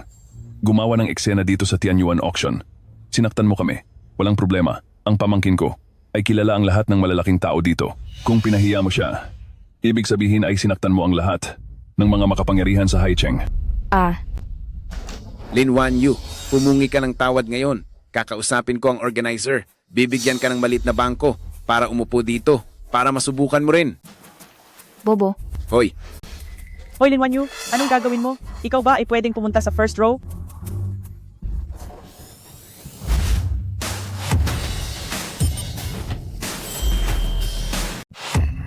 Paano siya naging special guest? Hindi ba ito pagkakamali? Ginoong Jiang, wag na wag kang magpapaloko sa kanya. Si Binibining Lin ay ang special guest para sa exhibit at auction na ito. Ano? Partikular na inutusan ako ng organizer na alagaan siya. Binibining Lin, umupo po kayo. Salamat po, Tio Jiang. Kung gayon, hindi na ako magpapaligoy-ligoy pa.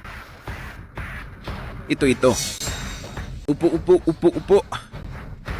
Sige, mga ginoo at binibini. Opisyal nang magsisimula ang auction. Mangyaring ang lahat ng exhibitors. Isa-isang ibigay ang kanilang mga kayamanan sa staff upang dalhin sa exhibit table para sa auction. Sinumang may pinakamataas na bid ay magkakaroon ng pagkakataong makilala ang marangal na tao. Sige, ito ay isang Ming Dynasty Blue at White Porcelain Vase. Maganda ang pagkakayari. Maayos ang pagkapreserba. May tuturing na pinakamataas na kalidad. Sige, sisimulan na ang pagbid. Ang panimulang presyo ay 10 milyong piso. 11 milyong piso. 13 milyong piso. 14 na milyong piso at 500,000. 16 na milyong piso. 16 na milyong piso, isang beses. 16 na milyong piso, 2 beses. Sold. Sunod, narito ang pangalawang item. Ito ay ang Pine Crane Longevity Vase na may napakagandang kondisyon. Ang panimulang presyo ay dapat na 15 milyong piso. 17 milyong piso. 20 milyong piso? Boring lahat ng ito. Hindi ko alam kung paano na si Huo Yuan doon. Siguro gumaling na ang salot, hindi ba? Iniis niya kaya ako. Aba, may balita mula kay Huo Yuan. Ang mga bansa ng Zhou at Chu kasama ang mga hilagang Yi ay nagkaisa, nais nilang puksain ang aming hukbo ni Huo at ang mga mamamayan, at balak pa nilang sakupin ang dakilang yan. Masuwerte ang aming hukbo, at nabiyayaan ng banal na elixir. Marami sa mga sundalo ay gumaling na, ngunit kulang kami sa pagkain noong nakaraan. Niluto ang mga baluti at pinatay ang mga kabayo, kulang sa kagamitan, malaki ang agwat sa lakas. Ngayon sa panahong ito ng krisis, pakiusap, humihingi kami ng tulong sa mga Diyos. Naku, masama! Nasa panganib si Huo Yuan at ang kanyang mga kasama. Ang pagkain at langis, makakaya ko pa, pero ang bulletproof vest at mga armas paano na?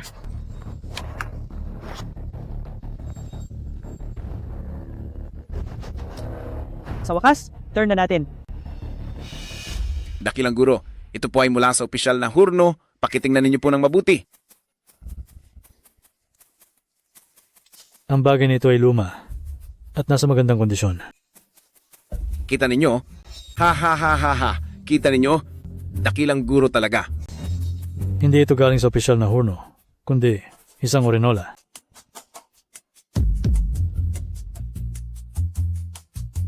Hindi ito posible. Inubos ko ang lahat ng aking kayamanan sa halagang 100 milyon. Nakuha ko ito sa ibang bansa para lang sa pagkakataong ito. Sa subasta ay maging kahanga-hanga para makita ang taong iyon, ang malaking boss sa likod ng lahat. Bukod pa rito, kahit pa ito ay isang urinola, ginamit pa rin ito ng emperador, di ba? Sa totoo lang, hindi naman talaga ginamit ng emperador. Baka sa palasyo lang, Ito ay ekstrang inventaryo lang.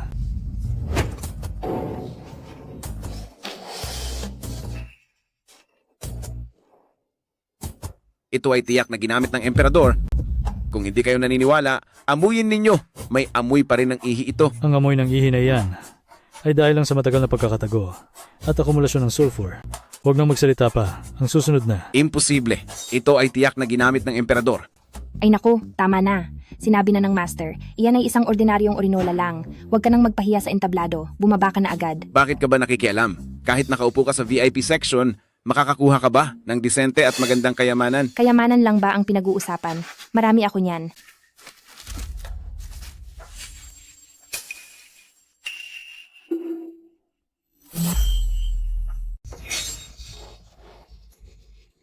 Ay, kaya mo pa ring tawanan ako? Iyang bitbit mong basag na bato, may mukha ka pa ring lumantad dito. Sa tingin ko, hindi ko alam kung saan mo nakuha sa kubeta. Lumayas ka rito. Ang baho. Bagaman bumagsak na ang inyong pamilya, hindi ninyo naman basta-basta ilalabas ang isang basag na bato para lokohin ang mga tao, di ba? Nakakaawa talaga. Ay, ang baho. Walang halaga. Kayong pamilyang Lin, ngayon lang kayo makakapaglabas ng ganitong basag na bato para lokohin ang mga tao. Nasaan na ang dating ninyong kapangyarihan? Kung ako ang tatanungin, ang nanay at tatay niya ay namatay dahil sa kanya? 10 bilyon. Bibilihin ko ang inkstone na ito. Ano? 10 bilyon? 10 bilyon? Ako po? Paano nangyari yan? Tito Jiang, sino ang taong ito? Isang iglap, 10 bilyon agad. Hindi simple ang pagkatao ng ginoong ito. Siya ang sikat na underground boss ng Haicheng. Kilala na walang anumang hindi niya kayang gawin. Ganoon siya kalakas? Ang bulletproof vest? Kaya ba niyang kumuha? Oo naman, kaya niya. Pero kung 1 o 2 piraso lang, baka hindi kanya pansinin. Ang kailangan ko ay hindi 1 o 2 piraso, kundi 10,000 piraso. Ay, Ginoong Jiang, huwag kang paloloko sa babaeng yan. Hindi naman yan nagkakahalaga ng 10 bilyon ha. Hindi ko alam kung saan niya nakuha ang basag na batong iyan. Ay, tama nga, Ginoong Zhang. Kung gusto ninyo ng ganitong bato, ako, si Zunyo, bukas ay kukuha ng 10 piraso para sa inyo. 10 bilyon, hindi nagkakahalaga ang batong ito. Manahimik. Napakamaingay. Kailan pa naging ganito ang paggawa ko ng desisyon na kailangan pa ng tulad ninyong walang silbi na magdikta? O baka naman, akala ninyo ay hindi ko malalaman ang totoo sa hindi?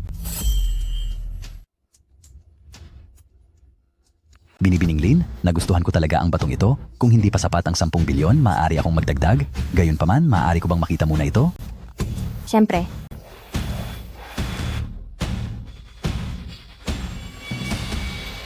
Ipakita nyo sa akin, ito ang pinakamataas na kalidad na Duan Inkstone mula sa 4 na sikat na Inkstone. Kayo ay naglakas loob sabihin na ito ay bato mula sa lababo. Oo. Pupunta na ako ngayon. Ito, Ginoo, ang aking inkstone. Maaari kong ibenta sa inyo, sa presyo na sinabi ninyo. Pero, hindi ko kailangan ng pera. Hindi kailangan ng pera? Ano ang gusto mo? Ang kanilang buhay? Hindi. Ipapakita ko muna sa inyo ang isang bagay.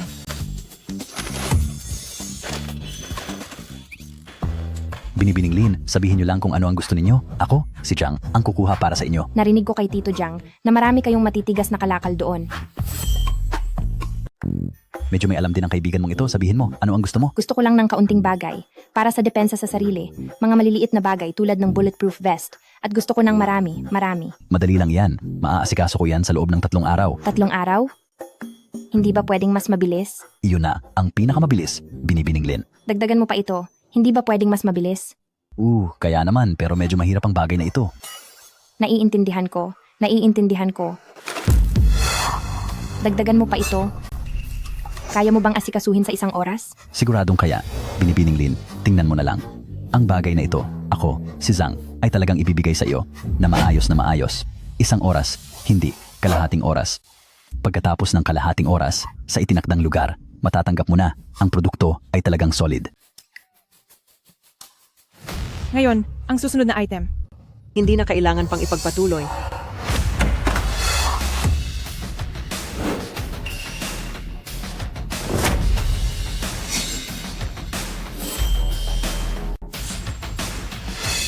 Dumating na kayo, Jin ang Chin.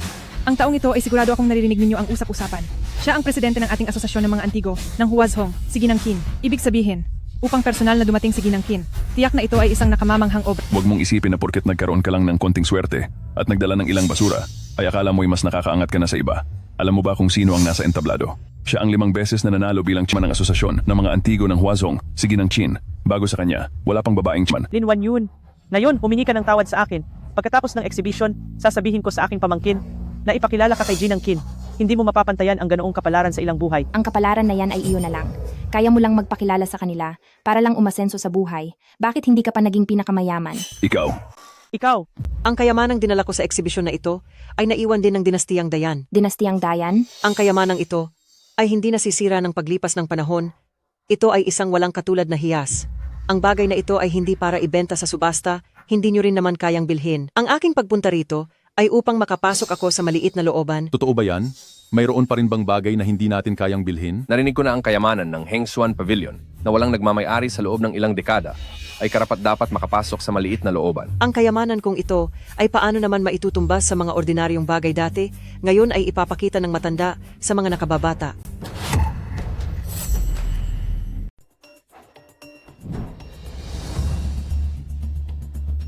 Kumuha siya ng isang bonsai. Qin, Elder Madam. Hindi kaya't pinaglalaruan niya tayo, mga inapo? Ang mga insektong lumilipad ay hindi nakakaalam ng gabit araw. Ang mga kuliglig sa tag-araw ay hindi nakakaalam ng tagsibol at taglagas. Buksan ninyong mabuti ang inyong mga mata, mga kabataan. Tingnan ninyong mabuti. Ano ito? May kislap ng jade ang bonsaing ito. At tingnan mo ang lupa. Ang mismong paso pala ay jade rin. Paano ito nagawa? Napakalaking piraso ng pinakamataas na kalidad na jade at hinulma ng may kakaibang sining, buhay na buhay, sa loob ng 1,000 taon na natiling buo. Oo nga. Magkano ang halaga ng ganitong kayamanan? Halaga? Ang kayamanang ito ay hindi matutumbasan ng halaga. Maaari itong tawaging pambansang kayamanan. Ang bagay na ito ay nagmula sa Great Yan Kingdom. 2,000 taon nang nakakaraan. Ang Great Yan Kingdom ay mayaman sa jade. Ang mga manggagawa ay may natatanging galing. Ganitong kombinasyon lang ang magagawa upang lumabas ang ganitong pambihirang kayamanan. May kaalaman ka nga. Ang bagay na ito ay gawa sa isang buong piraso ng jade na inukit ng may butas. Hindi lang ito napakamahal, kundi saksi rin ito sa kasaysayan ng Great Yan. Sa aking palagay, hindi ito matatalo ng Hishibi. Ipinapahayag ko ang Great Yan Jade Bonsai bilang isang pinakamataas na uri ng kayamanan. Ang panimulang presyo ay 50 bilyon. 50 bilyon? 50 bilyon? 50 bilyon? Hindi pa ako nakakita ng ganito karaming pera sa buong buhay ko. Huwag ka nang magsalita. Kahit pa nga ang mga pinakamayayamang tao, hindi makakakuha ng ganoon karami. Kahit ipagbili pa nila ang lahat ng ari-arian nila. 500 bilyon? Kahit trilyon-trilyon pa, hindi sapat upang sukatin ang halaga nito. Sino sa inyo ang kayang bid sa bagay na ito? Ang aking samahan, maaari ba akong pumasok sa maliit na bakuran? Kahit na mahalaga ang bagay na ito, sa huli, isa lang itong bonsai at ang material nitong jade ay para lang sa mataas na uri. Hindi ito ang pinakamataas. 500 bilyon. Abot na ito sa pinakamataas na presyo. Tungkol naman sa pagpunta sa maliit na bakuran, hindi pa sapat ang bagay na ito para doon. Akala ko ang Hengshuan-ge na pinangunahan ng Tianyuan Auction ay ang pinakamalaking auction event sa Huazhong. Hindi ko inasahan na kayo rin ay para lang sa papuri. Ginang Qin, mali ang sinasabi ninyo. Akala ko ang inanyayahan ng Hengshuan-ge na mga master sa pagtatasa ay hindi pangkaraniwan, pero ngayon nakita kong wala rin pala. Ngayon ipakikita ko sa mga nakababata kung ano ang isang pambihirang kayamanan at kung ano ang kumakalat na Jade Tree in Bloom.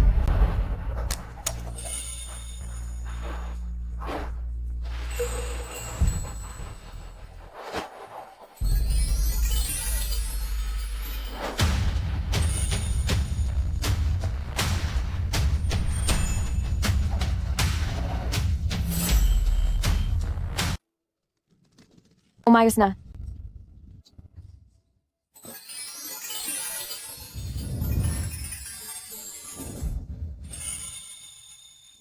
Ano na? Nakakita na ba kayo ng ganitong kayaman? Ngayon, makakapasok na ako sa maliit na bakuran at makikita ang pinuno ng pavilion, di ba? Hindi pa rin. Ikaw, Pangulo ng Samahan, inilabas mo na ang pinakatatagong yaman ng Antique Association. Tapos sasabihin mo sa akin, hindi pa rin? Ang mangunguna sa exhibition na ito ay pinili mismo ng pinuno ng pavilion. Pinili mismo ng pinuno ng pavilion? Kung gayon, gusto kong makita kung anong kayamanan iyan na kayang daigin ang aking jade bonsai.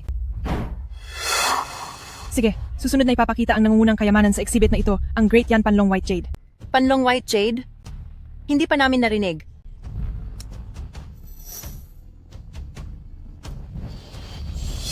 Anong ginagawa mo?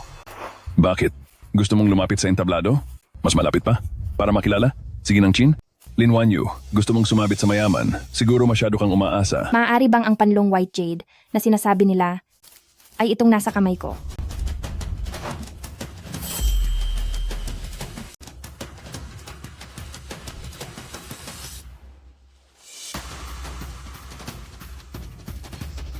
Ay, anong ginagawa mo rito? Gusto mo akong humingi ng tawad, ano? Managinip, umalis ka na agad. Baka makasira ka pa sa paningin ni Ginang Qin. May kapalit ang gagawin mo. Umalis ka. Ang mabuting aso ay hindi humaharang. Mga Ginoo, ito ang putong Jade ng Dragon.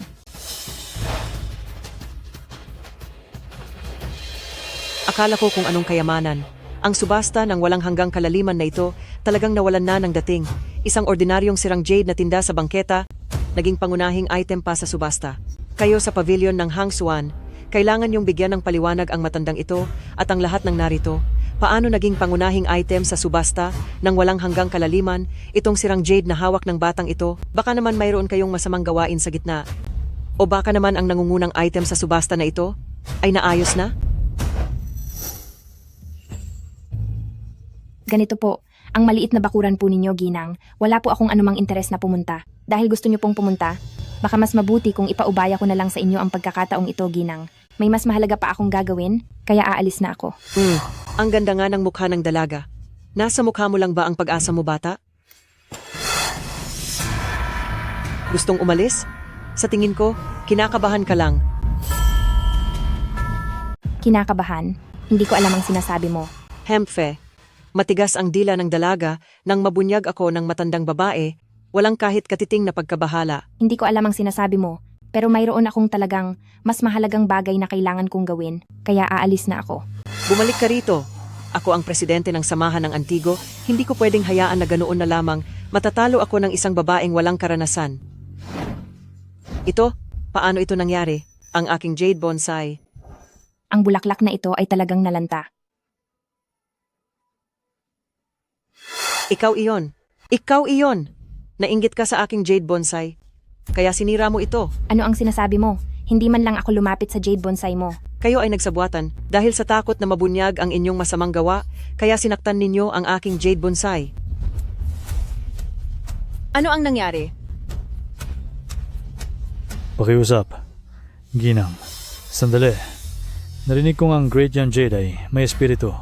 Siguro ay nagbabago ito kapag nagtatagpo ang mga kayamanan. Kalokohan.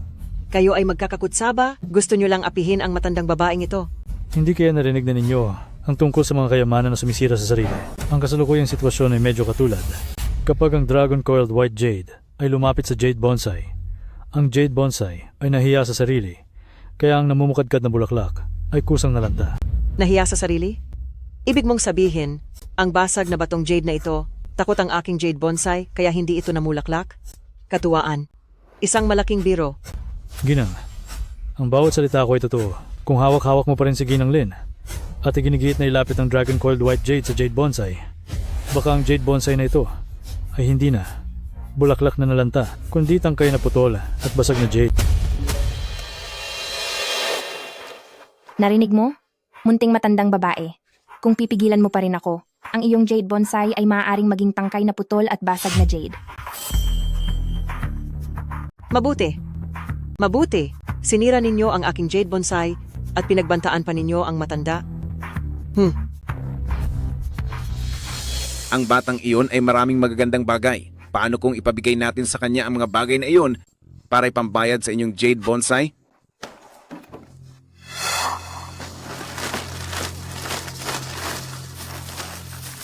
Hoy, ano ang ginagawa ninyo?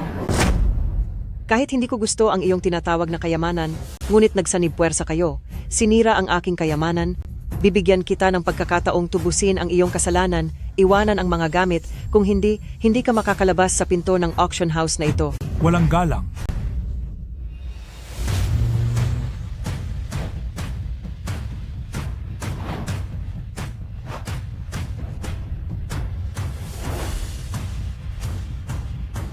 Magandang araw, matandang ministro.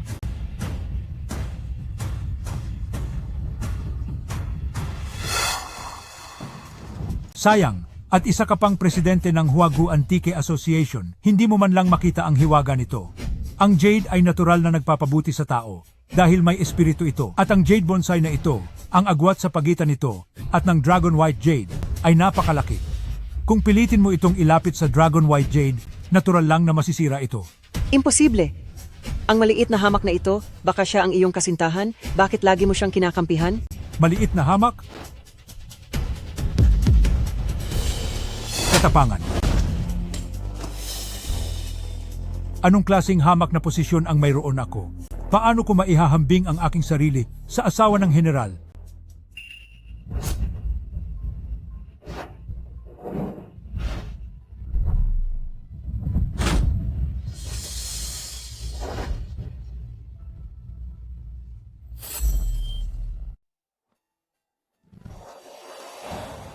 Naku, siya ang pinuno, alam mo, kung ang Jinang Chin ay tumapak ng paa at kaya niyang galawin ang kaharian ng yan, ang pinuno naman ay kayang magdulot ng lindol sa kaharian ng yan sa isang ihip lang. Sino ang babaeng iyon? Asawa ng general? Nagawang paluhuri ng pinuno? Matanda, nagkamali po ba kayo ng pagkakakilala? Hindi pa po ako kasal. Hindi po ako ang sinasabi ninyong ginang. Nagbibiro lang kayo, mahal na ginang. Ang aming pavilion ng Hengshuan ay may libu-libong taong kasaysayan. At naghihintay lang kami sa pagbabalik ninyo. Kayo ang may-ari ng koronang Phoenix at abito ng kasal na ito. Hindi po ako nagkakamali. Hindi. Nabaliw? Nabaliw? Anong naghihintay ng libu-libong taon? Nabaliw lang talaga. Siya ay isang simpleng dalaga lang mula sa probinsya. Hindi ka ba niya niloko? Napakasama mong linlangin ang pinuno. Bilang nakatatanda mo, tuturuan kita ng leksyon ngayon. Ano ang posisyon ng mahal na ginang para bastusin ng mga tulad ninyo? Sige na, alam ko na. Kayong lahat ay magkakampi, kaya pala kayo ay nagsasabuatan. Sabuatan? Mahal na ginang, maari bang hiramin ko ang inyong jade pendant?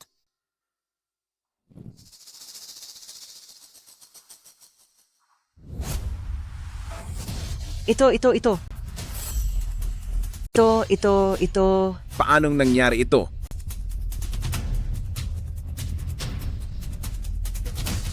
Ang mga kayamanan ay may espiritu? Natural lang na may pagkakaiba sa antas. Paano maglalakas loob ang jade bonsai na ito na makipagpaligsahan sa pan-dragon white jade, kaya nagkahiwalay kaagad ito? Imposible ito. Ang kayamanang ito ay ginagamit ng mga maharlika ng Great Yan. Ito... Mababaw ang iyong paningin? Kaya normal lang na hindi mo makita na ang pan-dragon white jade ay isang artifact ng emperador. Ginang, ang aming angkan ay nagpasalin-salin sa loob ng henerasyon, libong taon, para lang hintayin ang iyong pagbabalik. Dahil nakabalik ka na, samahan mo ang matandang alipin sa maliit na bakuran upang matupad ang libong taong kasunduan na ito. Hindi sir, ayaw ko talagang pumunta sa maliit na bakuran na yan. At ngayon mayroon talaga akong mas mahalagang gagawin. Kaya lang... Gale Master, nagkamali ako. Dahil ayaw pumasok ng babaeng ito sa maliit na bakuran, ako na lang ang papasok. Karapat-dapat ka ba? Mga tao, palabasin ninyo silang lahat. Huwag. Gale Master. Ang desisyon ng ginang, hindi ako nangangahas na questionin. Hanggat gusto ng ginang, maaari siyang pumasok sa maliit na bakuran anumang oras.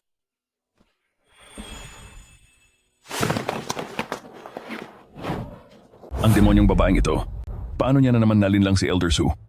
May lihim na itinatago ang babaeng iyan. Oo.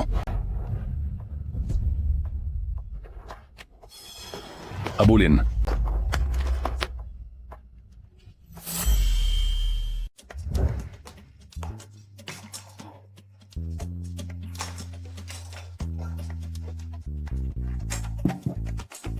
Pinatibay na bulletproof vest. Ito ay baril. At napakaraming armas. Napakagaling.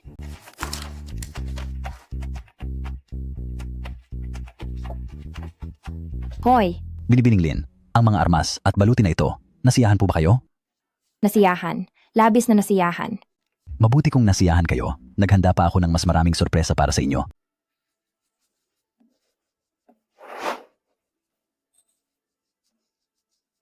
Napakagaling. Sa ganitong paraan, tiyak na mananalo si Huo Yuan sa laban na ito.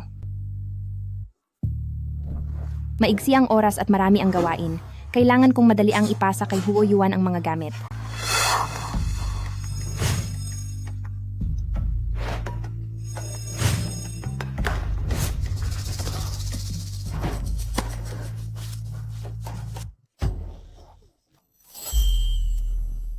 May ganyang kayamanan si Lin Wanyu, kaya pala napansin siya ni Elder Su.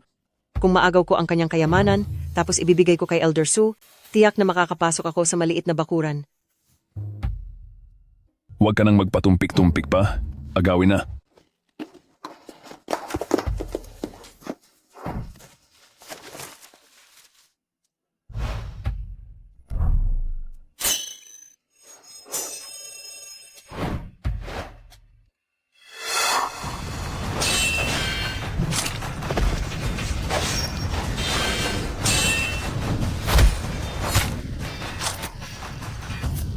Ingat, General.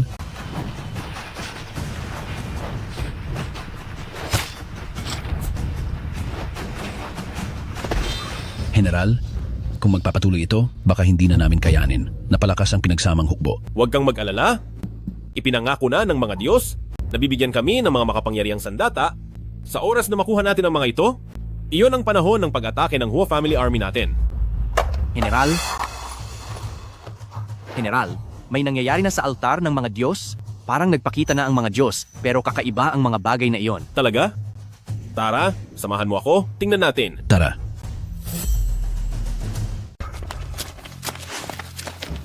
Tabak. Hindi ko pala kayang tagusin. At napakagaan pa rin. Talagang banal na sandata. General, tingnan mo. Anong uri ito ng sandata? Napakaikli. At walang matalas na talim. Anong klasing banal na sandata iyan? General Huo, ang banal na sandatang ito, baka iba sa inyong mga armas. Ang paraan ng paggamit ay nakasulat sa aklat. Baril pala. Kayang pumatay ng tao mula sa malayong distansya kung hindi ito banal na sandata. Ano pa ang banal na sandata? Deputy General Su. Narito po. Magutos ka. Tipunin ang kampo ng hukbo. Mula ngayon, ituturo ng hari sa kanila kung paano gamitin ang mga banal na sandatang ito. Masusunod.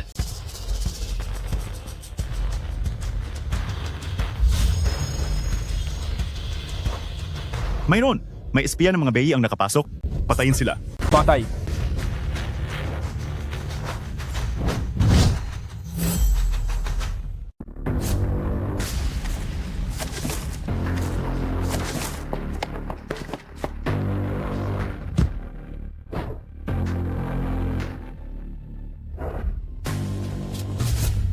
Ulat, General, may nakitang ilang espiya ng hilagang tribo sa altar at nahuli na po silang lahat. May nangyari ba sa altar? Ang altar po ay ligtas. Napakabilis po ng pagkakadiskubre ng mga sundalo. Kung gayon, patayin silang lahat.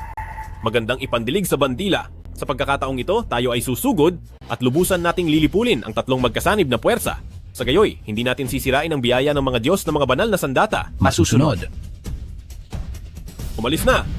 Opo.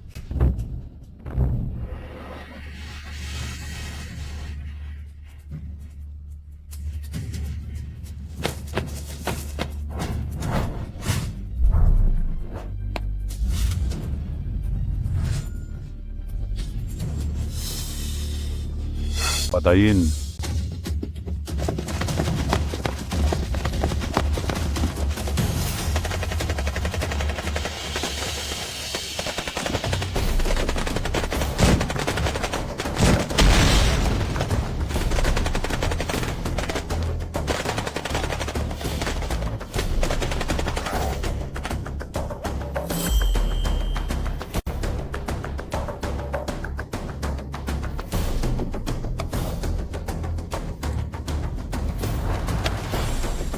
Imposible. Ubus na ang mga kawal at pagkain ng hukbo ni Huo. Saan ang galing ang mga banal na baluti na ito? Ako mismo ay may tulong mula sa langit. Paano nyo ba malalaman? Mamatay kayo!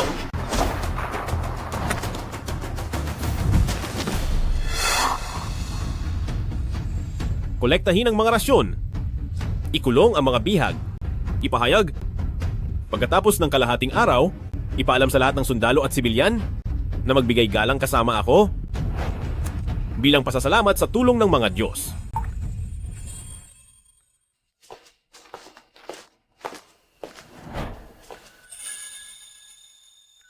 Ginang, Ginoo, maaari niyo bang sabihin sa akin, ano ba talaga ang nasa munting patio na ito? Ginang, tawagin niyo lang akong matandang lingkod. Hindi ako ng ahas na tawagin niyo akong Ginoo.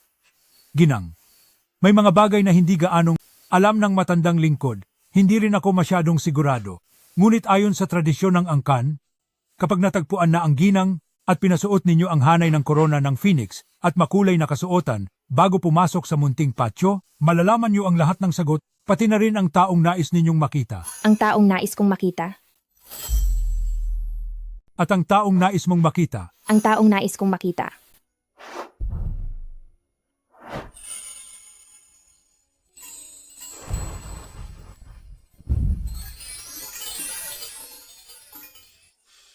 Pamilyar ang damit na ito. Parang sa akin talaga ito.